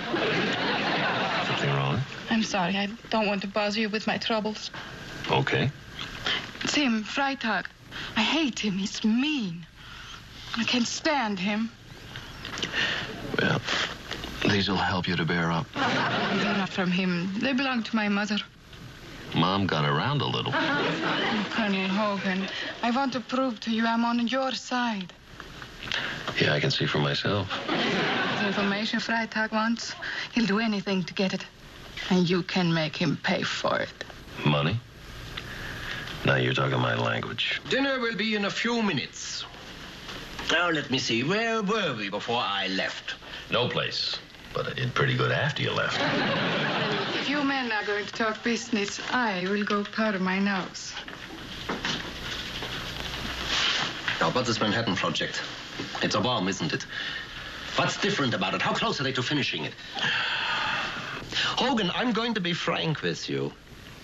You've heard the expression, every man has his price. Let's say there's a price for everything a man has or knows. I like the way you think. Keep talking. Tell me what I want to know, and I'll see you are safely escorted to the Swiss border. Also, there will be $50,000 in American money deposited in your name in a Swiss bank. Well? Very generous. But you're forgetting there are 4 men back in camp who have been working with me. Not going to get much chance to enjoy that money after the war when they talk, and my government puts 2 and 2 together. We'll dispose of them. It's the most efficient way, I suppose, but I'm sentimental. I'd like to keep them with me. Very well. They will be taken with you to the Swiss border. However, I don't want to share the $50,000 with them. Still, they should get something. Hogan, it's a pleasure doing business with you. You're dishonest enough to make me trust you implicitly. And I trust you. But I don't know if I can trust your partners. No partners. I work alone. That way I never have to share the credit. Good. Now, what about the men? They'll be expecting something. There will be $1,000 for each of them. 500 will be enough for them. All right. Now tell me exactly. Not so fast. Let me talk to the men first. Make sure they'll go along. When will you know? Tonight, if I go back now. Very well. I'll see you at the prison camp later. Mannheim! Colonel Mannheim was just telling me that every year the weather seems Take him back to camp. What about dinner? What dinner? But you invited us. Forget it. I'll see you later. That's all.